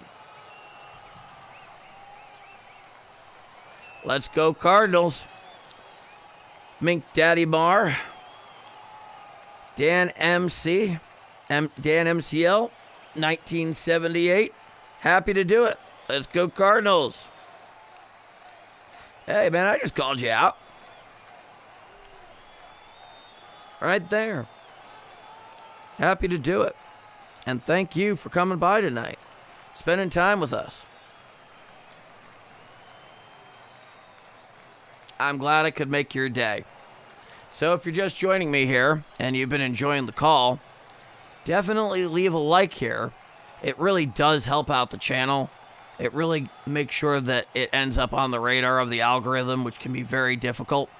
And if you dig the call and you want more baseball called in the way that I call games, hit subscribe, hit the notification bell. I'll be here. Tomorrow, in all likelihood, you'll even be able to see my very handsome mug on camera. And it's going to be so nice to be back in my own home. Oh, goodness. You go between hotels or you stay with friends or whatever the case may be. It affects your sleep. But I've been very lucky because I've been able to do this. And that counts for a lot.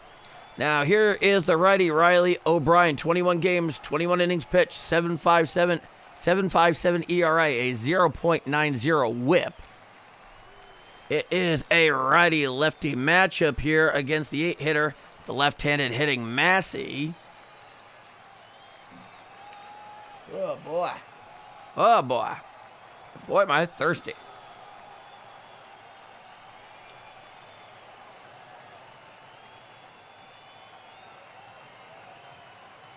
Oh, yeah, it has to do with the fact they're considered in market. Now, here's the first pitch. Up and away on a sinker out of the zone at 99 miles an hour. Michael Massey fouled out. The old foul out hat trick. Coming set at the belt is O'Brien. Here's the pitch. Check swing. Did he go around? Yes, says Blue down the third baseline. And the count is now 1-1 strike.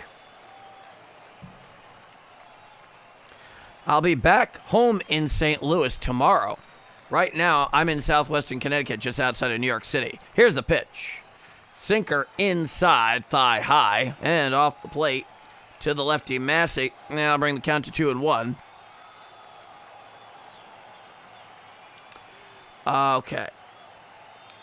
That's a good question. Let me get back to that. Here's a 2-1.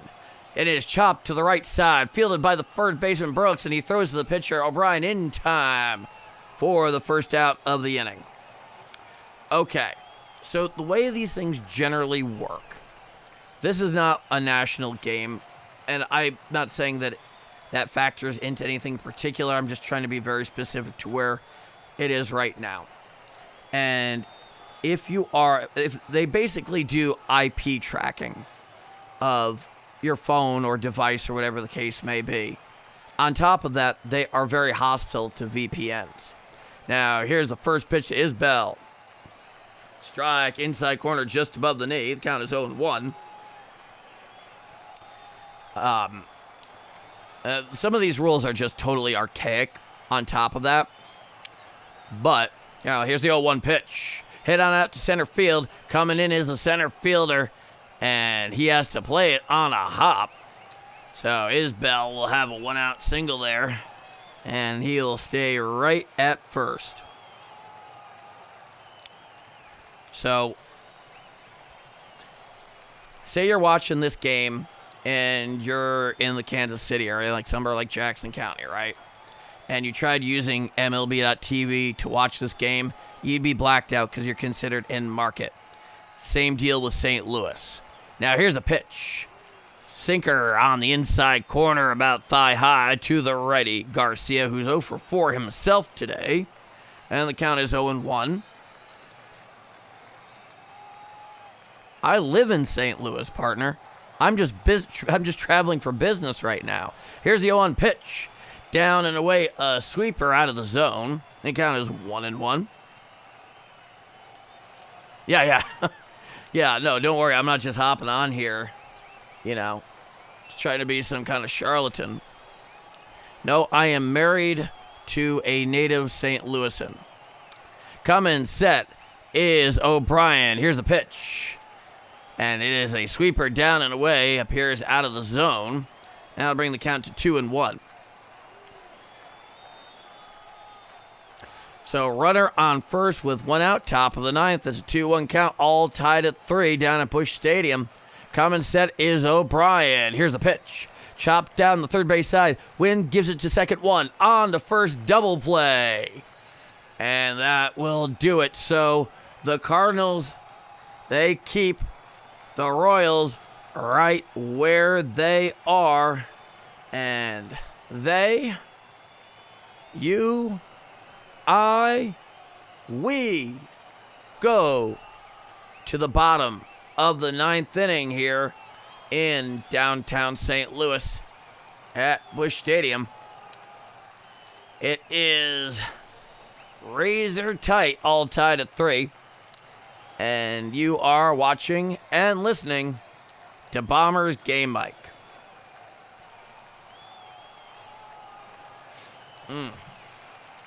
It's going to be an early flight tomorrow.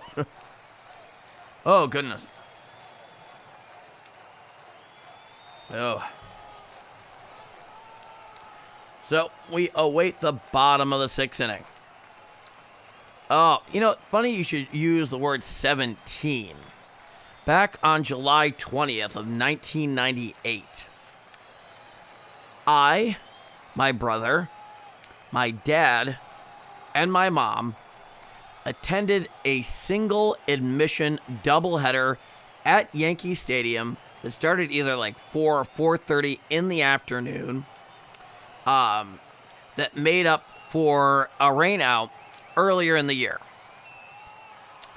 And we chose the single admission doubleheader because it was a celebration of, actually, because we had recently gotten positive confirmation that at the time, so remember this is 1998, this is a while ago, my mom's cancer was in remission. And she was born in southern Michigan, and she was partially raised a Tiger fan, though after spending many years and raising a family in southwestern Connecticut, she very much became a Yankee fan. And that very first game of the single admission doubleheader that started at 4 in the afternoon went 17 innings. David Wells started that game for the Yankees. It didn't end until 10 o'clock at night. The Yankees actually lost that first game. All right, we are in the bottom of the 9th inning. Coming set is a lefty Stram. Here's a pitch. Strike, slider on the outer third at the knees to the lefty Church. And that'll bring the count to 0-1. And then for the second game was actually started by the late right-hander Hideki Irabu. Here's the 0-1 pitch. Just outside a sinker at 92 miles an hour. The count is 1-1. A lot. that may seem like a cheeky answer, but it was quite something. Here's the 1-1 pitch. As a four-seam fastball up and in, swung right underneath the dead Church. I don't know what he was thinking swinging at that, but no contact, no dice. Nobody on, nobody out. Bottom of the 9th inning, all tied at 3. It's a 1-2 count to Stram. And the lefty comes set at the belt. It's a lefty-lefty matchup. Here's a pitch. Hit on out there to left field, and it is in for a base hit. Hits it off the end of the bat, and it serves it out to left center field. And he represents the winning run right there at first. Well, so at the time, the way they handled the single admission doubleheaders is 30 minutes after the first game ended was the beginning of the second game. He comes set, does the lefty Stram at the belt. Runner leads off first. There's a pitch. Out and away, a changeup, 82 miles an hour. Well, in any case, the Yankees ended up winning the second game, and I believe it ended at something like 1:18 a.m. Coming set is Stram. Here's 1-0.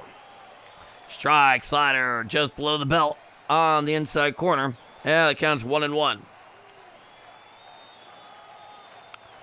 But they played that second game. I believe it went from 10:30 to about 1:18. You can actually find the second game in its entirety on YouTube. Here's the pitch. And the runner goes down to second. And the throw down to second is not in time. he manages to go take second on the play. It was called a strike. Swung right over the top of that thing, but he did manage to get in there. And it was a really close play, might I add. Very close. Yeah, but he is definitely safe down there. Yeah. Runner on second. Nobody out. It's a 1-2 count. And here's the righty Pagaez. He's 1 for 3 in the 8-hole. It's a lefty-righty matchup. There's the pitch. Up and away. Four-seam fastball. 93 miles an hour. Count is 2-2. In fact, folks, yeah, I'll give you the heads up.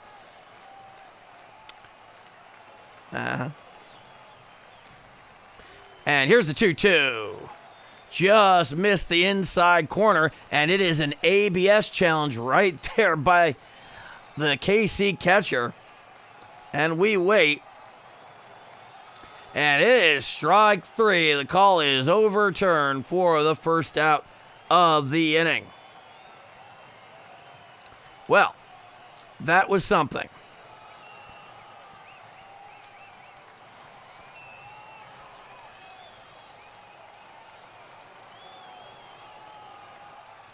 Now, here comes the right-handed hitter, Jose Furman.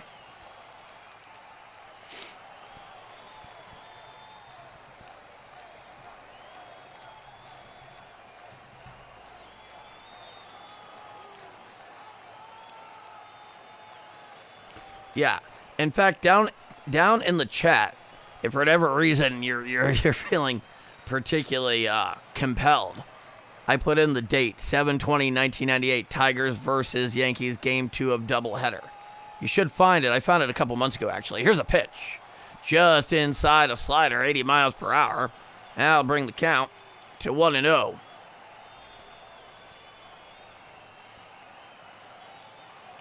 Yeah, no, you are absolutely right about that. You're absolutely right about that. We will never see it. Coming set. He deals. Down and away, a cutter, 87 miles per hour, clear out of the zone. The count is 2-0. Unfortunately, whoever was using their VCR to record the game off their TV, there was some kind of issue trying to record Game 1. And having been through Game 1, I'm not going to say I entirely blame him. For him, it was not some great sentimental nugget that he'll carry for the rest of his life. It's just more stuff. Now, here's the 2-0. Strike cutter outside corner, about thigh high, and that will bring the count to 2-1 strike. Thank you all so much for joining me here. It is the bottom of the ninth, all tied at 3. We have a runner on second with 1 out. It's a 2-1 count. Here's the pitch. Down and in, a four-seam fastball, clear out of the zone. And that'll bring the count to 3-1 strike. If you're enjoying the call and you've been entertained, please leave a like here on this stream. It does help out this channel as a young, small channel a great deal. And now coming set is a lefty Stram. Here's the 3-1. Up and in, ball 4 on a cutter. And that'll bring runners on first and second with only 1 out in the bottom of the ninth. Oh, the tension is just rising, folks. They are not missing one bit. It is all tension all the time out at Busch Stadium here tonight. And you know what? I'm all for it. We've gotten to see some pretty decent baseball here.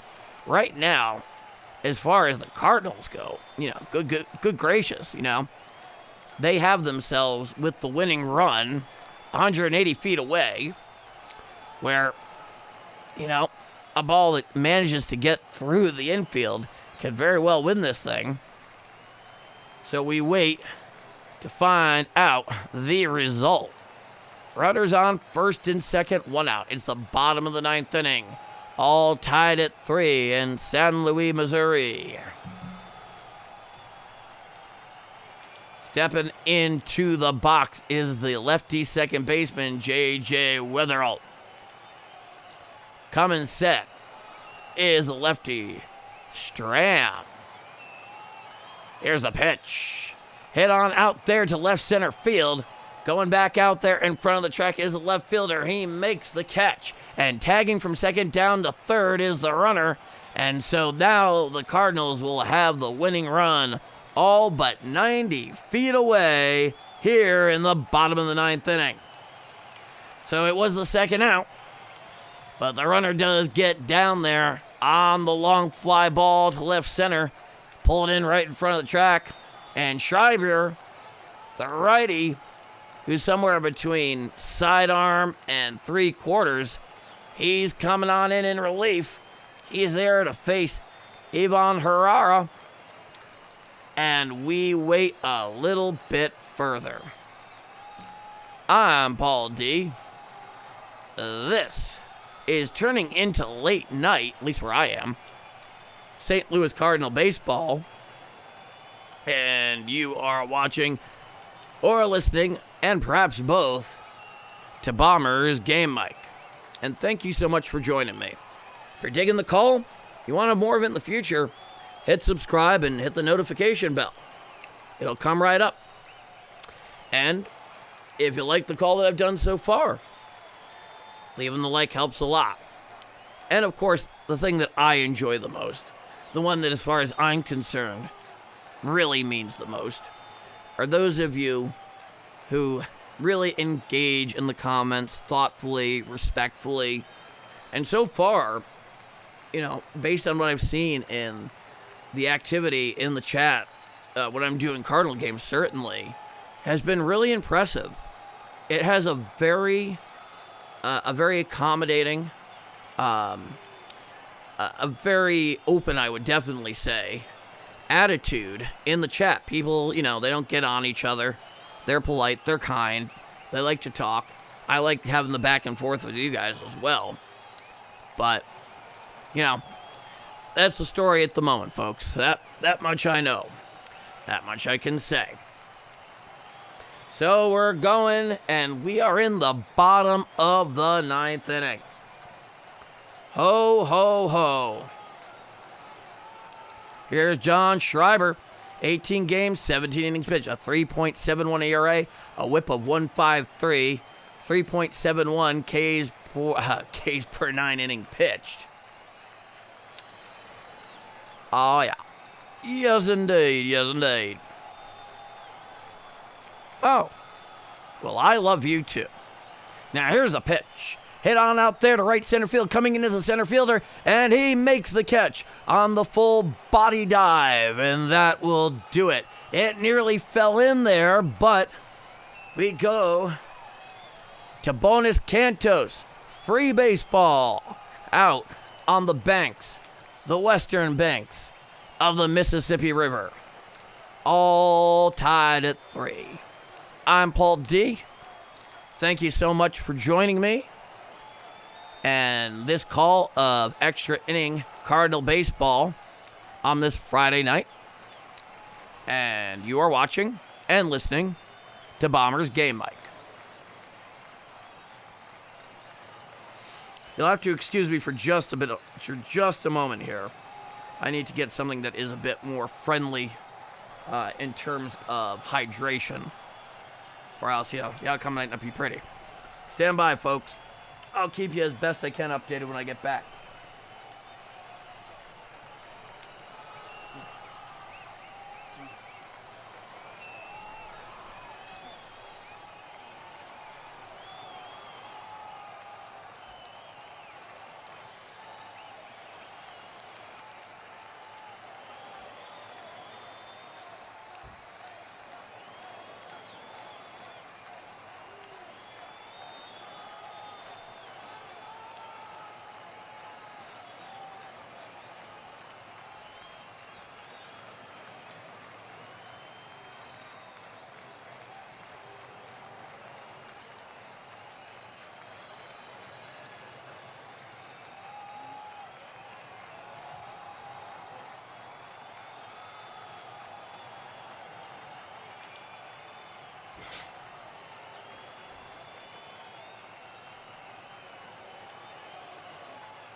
Ah, boy.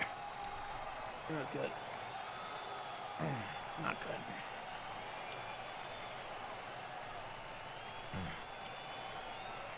All right, here, folks. Looks like the Cards have gone and messed themselves as I stood up to go and get something to drink. Who would have thought? There's a pitch. Four-seam fastball strike inside corner at the belt to Pasquantino. Count is 0-1. All right. Here's a pitch. Hit on out there to short center field. Underneath of it is when he makes the catch for the first out of the top of the 10th.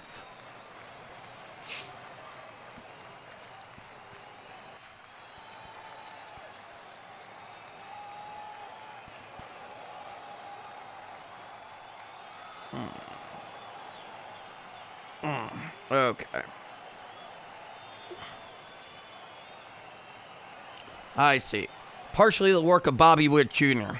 Now, this is unfortunately making a bit too much sense. It is 4-3 Kansas City at Busch Stadium right now.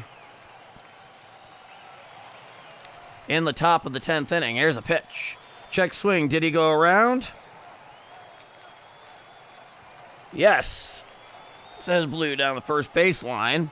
And the count is no balls and one strike. And, of course, you have that friggin' ghost runner. Here's the pitch. Swinging strike. Four-seam fastball down and away. About knee high on the outer third. And that'll bring the count to 0-2.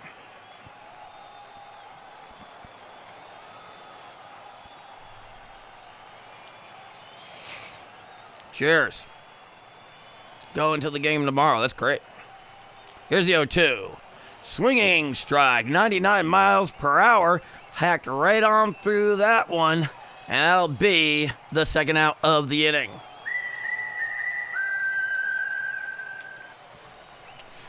Boy, oh boy. So, if there's one thing you can clearly say about the Cardinals and just being home in extras. Here's the pitch. Down and in a splitter, 90 miles an hour. Nowhere near the zone. The count is 1-0. You certainly do have a clear structural built-in advantage. Now, here's the lefty, Carter Jansen. Runner leads off second. 4-3, St. Louis. Here's a 1-0 pitch. Down and in, a four-seam fastball. Out of the zone, 98 miles an hour. Oof. Oof, I can feel myself dehydrate. That's not fun. Coming set on the bump, stepping off. There is Stanek.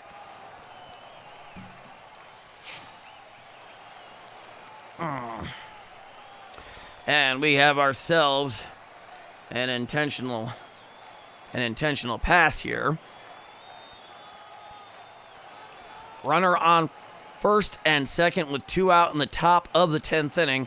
It's 4-3 Royals down at Busch Stadium. It's a righty-righty matchup.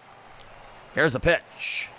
Down and away, a slider out of the zone, 89 miles an hour. And the count is 1 ball and no strikes. Coming set is Stanek. Here's 1-0. Down and away, the four-seam fastball, 98 miles per hour. Well, out of the zone again. And the count is 2 balls and no strikes. Good night, Rodney Slinger. Get yourself some rest. Cheers. Now here's a 2-0. Popped on up behind the plate and out of play. Four-seam fastball, 98 miles per hour, up and away. And the righty Thomas, old number 15, he walked in his previous at-bat. 2-1, 2 out. Runners on first and second, top of the 10th. It is 4-3. Here's a pitch. Strike. Four-seam fastball, outer third above the knee. And the count is now 2 balls and 2 strikes.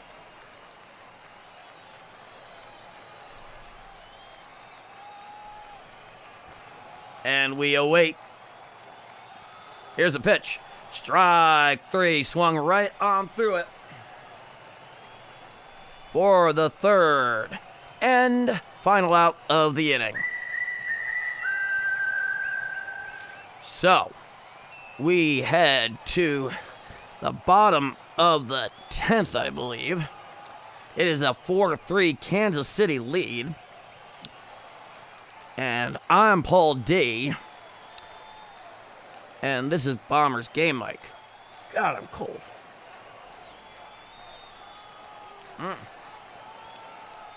Unpleasant.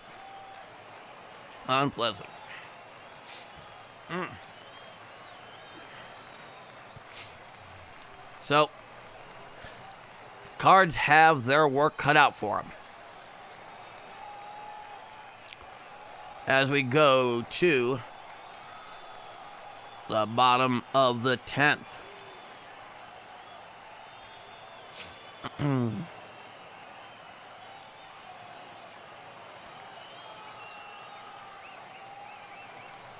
Four three,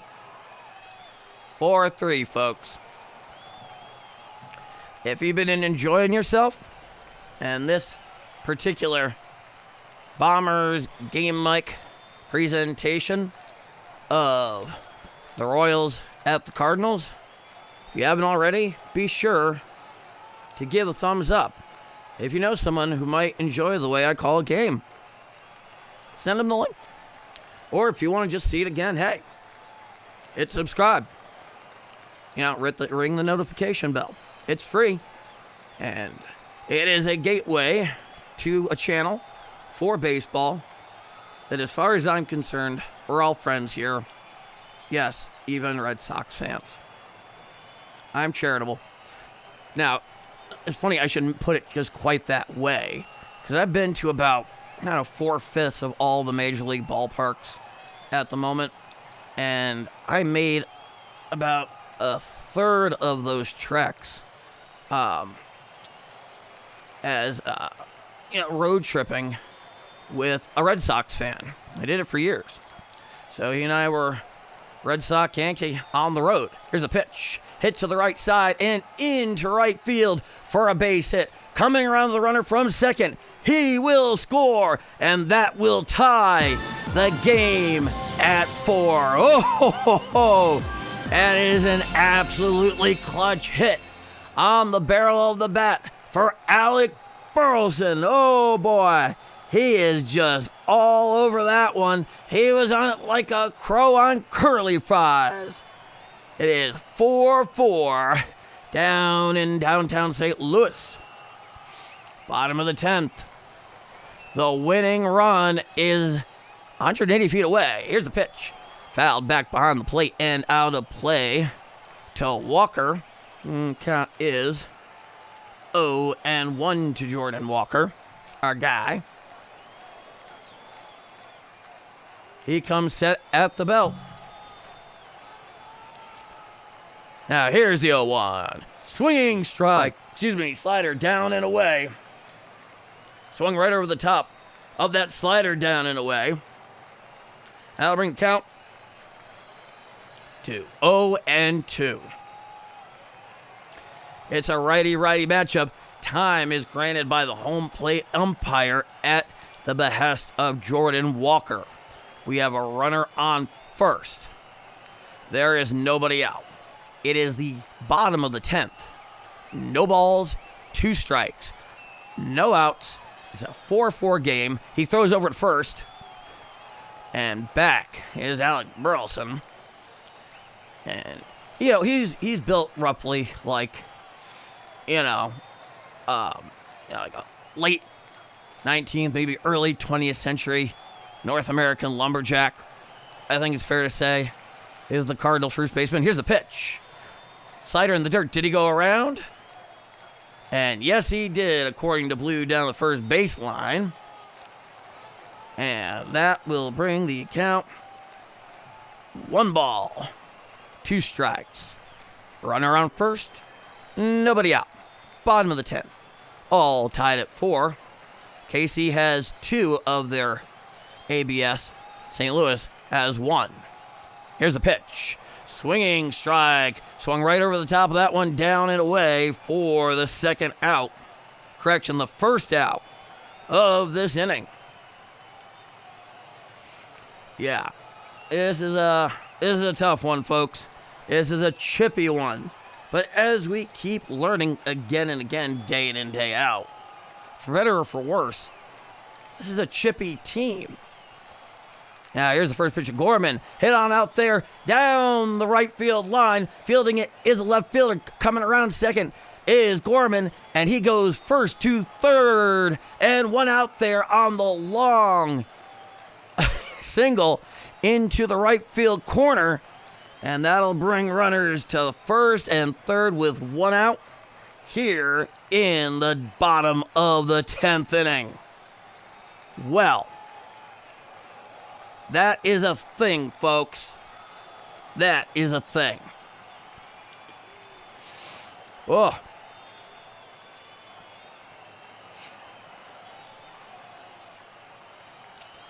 We are all tied at 4. Stepping it back into that box.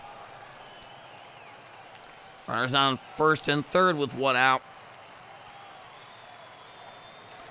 Swinging right there in the on-deck circle is, it looks to me like Mason Wynn. I could be wrong.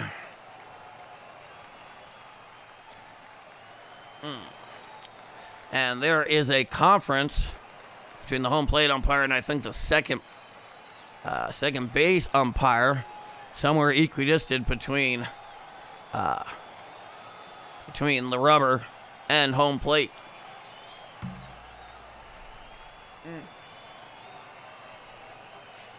Runner on first and third. There is one out, bottom of the 10th. You can cut the tension with a butter knife right through the air.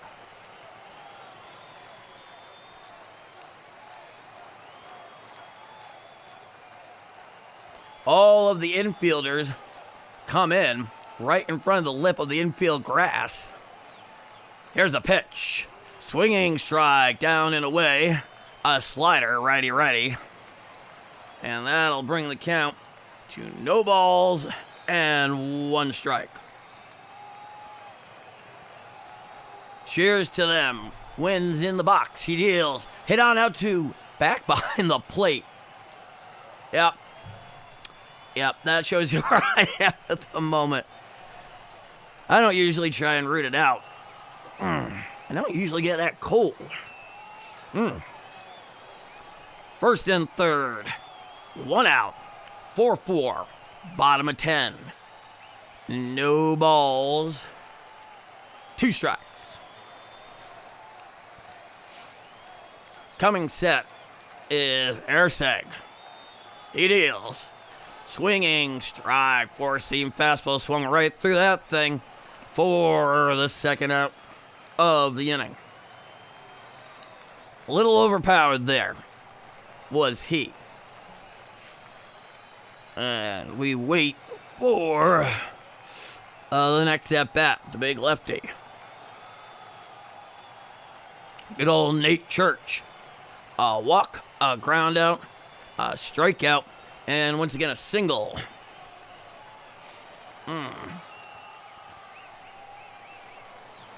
I'm this Bomber guy, Mike guy. But you can call me Paul D. He comes set at the belt. Here's a pitch. Swinging strike, down and away on a 4-seam fastball, 96 miles per hour on the outer third, a little under knee high here. And the count is 0-1. Runner on first and third. 2 out here. Bottom of the 10th, all tied at 4. Here's the pitch. Fouled down the third base side and out of play. And the count is 0-2.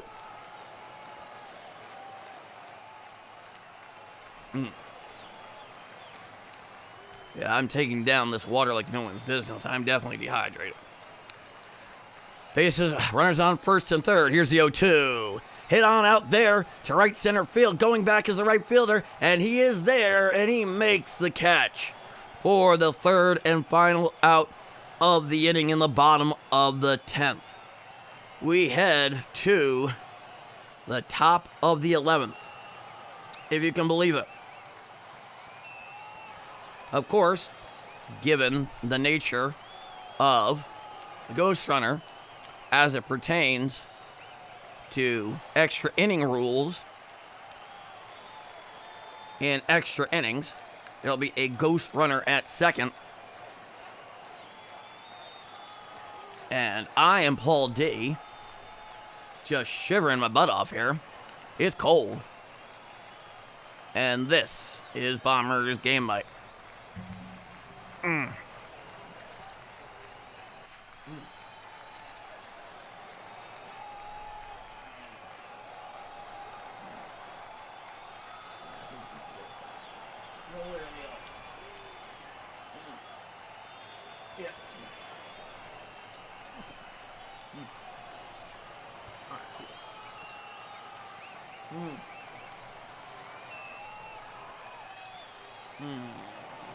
That is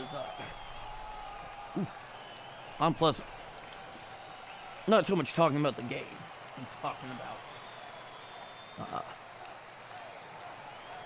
fact that for some reason now I'm really, really cold. But I'm going to hang in there. I started out this journey for you, and I'm going to continue this journey for you.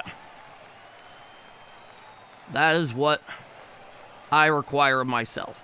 And I'd like to thank you all so much for joining me here late on Friday night.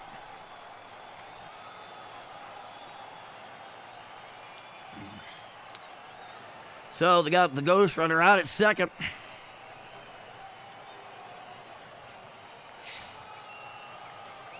Now there's the righty, Gordon Graceffo. 18 games, 22 and 2/3 innings pitched. A 1.99 ERA, a 0.93 whip, and 3.97 strikeouts per 9 innings pitched. Coming set is Graceffo. Here's the pitch. And it just missed up and away on the four-seam fastball at 95 miles an hour. Just off the plate, according to the home plate umpire. And I'll bring the count to 1-0 to the lefty. Here's the pitch. Cardinals challenge. All right. So it is indeed looks like a 1-0 count here. I'm not a big fan of it myself, honestly. I've never been able to get used to it. Here's the 1-0 pitch. Change up and away, just missed off the plate and a little too high. Now I'll bring the count now to 2-0 to the lefty Isaac Collins. Runner on second, nobody out. Here's the 2-0. Just missed up and away, four-seam fastball. Count is now 3-0.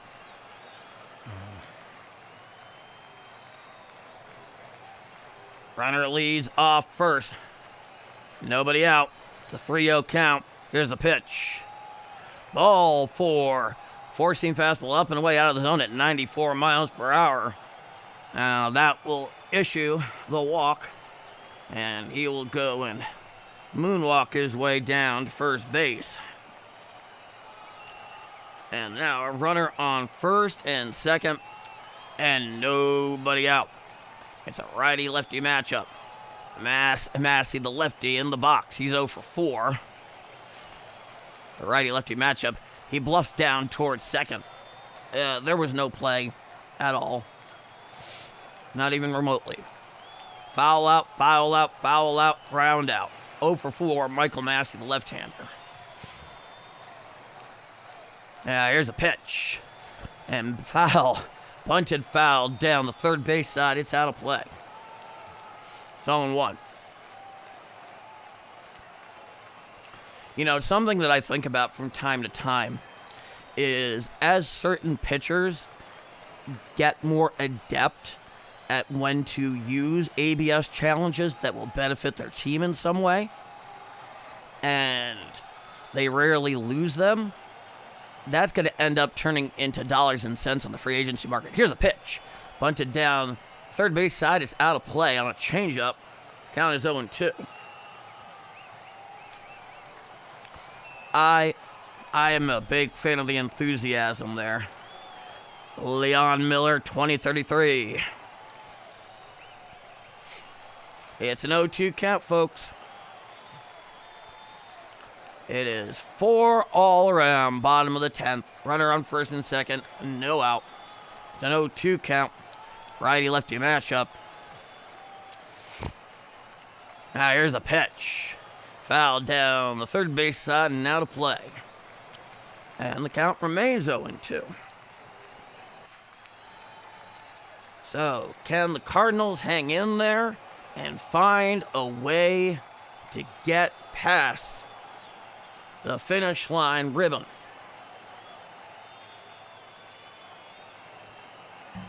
Now here's a pitch. Up and away. Out of the zone. Four-seam fastball at 94 miles an hour. Count is 1 ball and 2 strikes. Oh, Graceffo. 3 for 9 with runners in scoring position. 1 for 11 tonight with runners in the scoring position there. So, Royals do have more to show for it. Despite everything being tied at 4. Runner on first and second to the top of the 11th. Cardinals have none of their ABS challenges left. The Royals have all of theirs. It's a 1-2 count in the top of the 11th. Here's the pitch. Foul. Now, it is a fly ball out there to deep left. Out in front of the track by about 5 feet. The runner bluffs going from second to third. And that will be certainly an out. And no doubt the first out in the top of the 11th. So runners on first and second.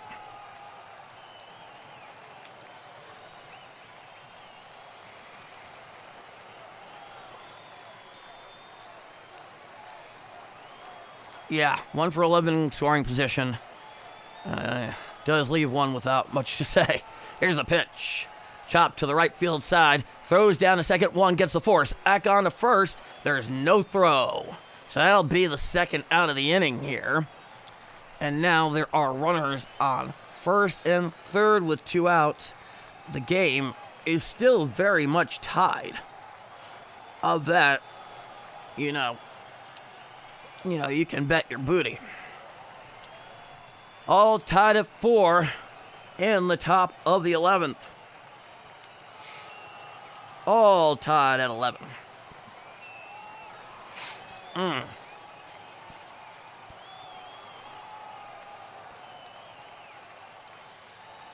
Runners on first and third at the top of the 11th inning.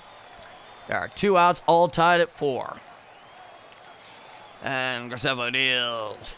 Strike, 4-seam fastball on the outer third. And belt high. That'll bring the count to no balls and 2 strikes to Michael Garcia. It's a righty-righty matchup. Coming set is the righty Graceffo. He deals. Breaking ball down and away. Just missed too low. 12th pitch there. And no dice, unfortunately for them. And the count is 1-1. Michael Garcia, 4 for 13 here. They're holding the runner on first. Now, here's the 1-1. Down and away on a slider. But it's just a bit too low, but it certainly had the plate. Yeah, not enough to proceed from an officiating standpoint. At the very least, that is the assertion by the home plate umpire. Coming set at the belt is Graceffo. Here's a 2-1 pitch. Chopped down the third base side. He fields it on a hop. He throws to first in time for the final out of the inning. We now go to the bottom of the 11th. Out in St. Louis, Missouri. I'm Paul D. and you are watching and listening, and I think for most of us, hopefully enjoying Bombers Game Mike. We go to extras.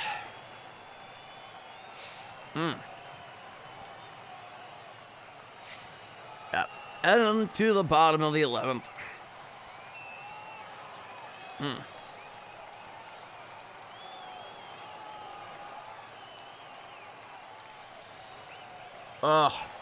Honestly, I'm not even, I wish I could give you a better answer at the moment.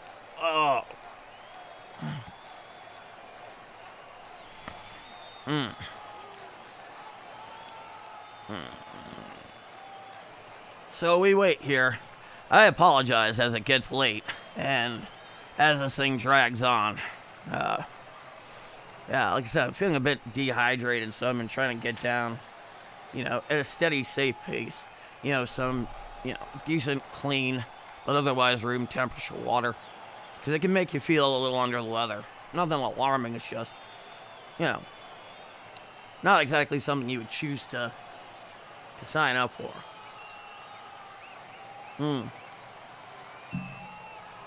Yeah.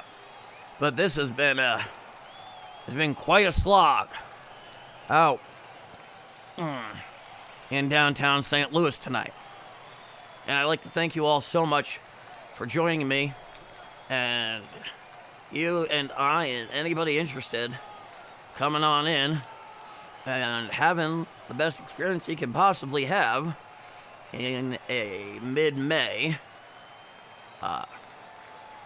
extra innings game here for Yankees and Cardinals.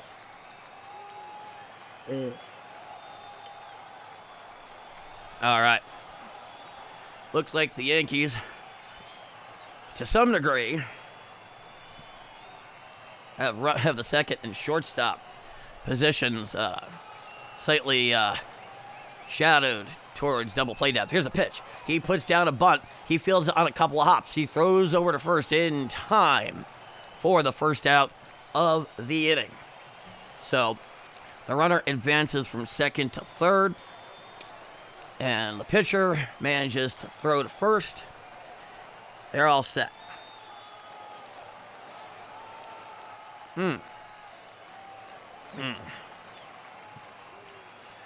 Runner at third with one out.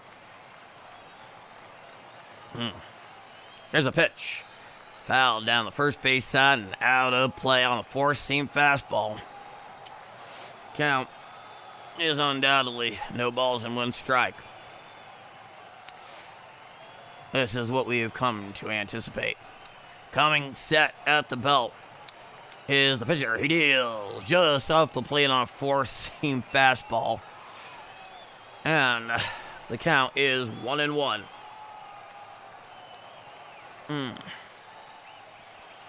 And first, second baseman, short, and third baseman are up on the lip of the infield grass, all even with the bags. Here's the pitch. Chopped out there to right side. Fielded right there by the second baseman. He tosses it over to first in time for the second out of the inning. That was extremely well executed. It was taken in well. Tossed it over to the first baseman, who was covering exceptionally well.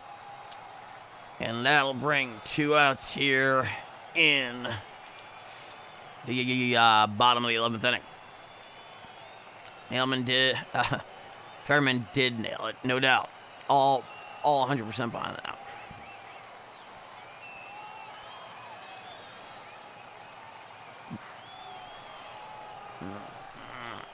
The righty, the reliever Cruz, he's out on the bump right now. And there is a runner on first and third. No question. No doubts. Two out. Bottom of the 11th. Runners on first and third. There are two out here. 4-4. KC and St. Louis. It's all at the belt. Come set at the belt He deals.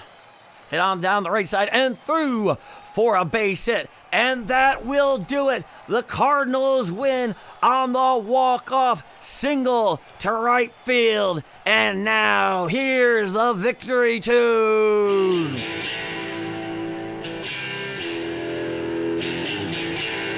Oh, yes, yes, yes, yes. That is exactly what we're all looking for right now, folks. 100%. No question here whatsoever. And it is a final out in downtown St. Louis. And the final out there in downtown St. Louis, it is the Cardinals 5 and the Royals 4. I'm Paul D. And for the sake of posterity, I'm definitely gonna correct that friggin' scorebug. But you know what? Them's the breaks sometimes. The final should be 5-4. 5-4, folks. Down in St. Louis, Missouri. And tomorrow, I genuinely hope that I am able to make the call. This thing ended up going, I'm about a half hour short of midnight here on the East Coast.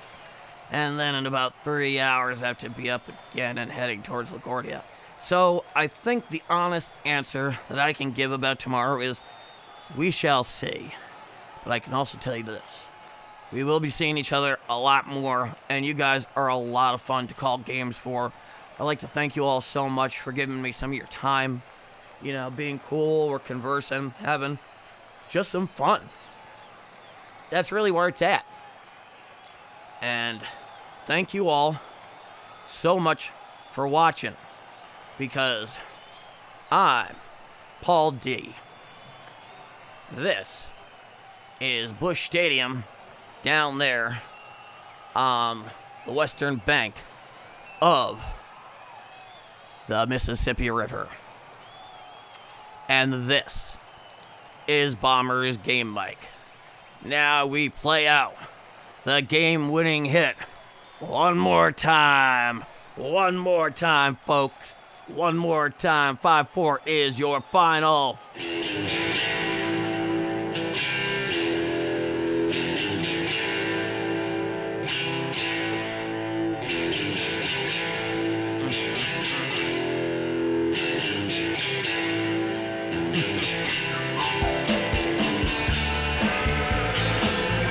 Oh, yeah. Oh, yeah, yeah.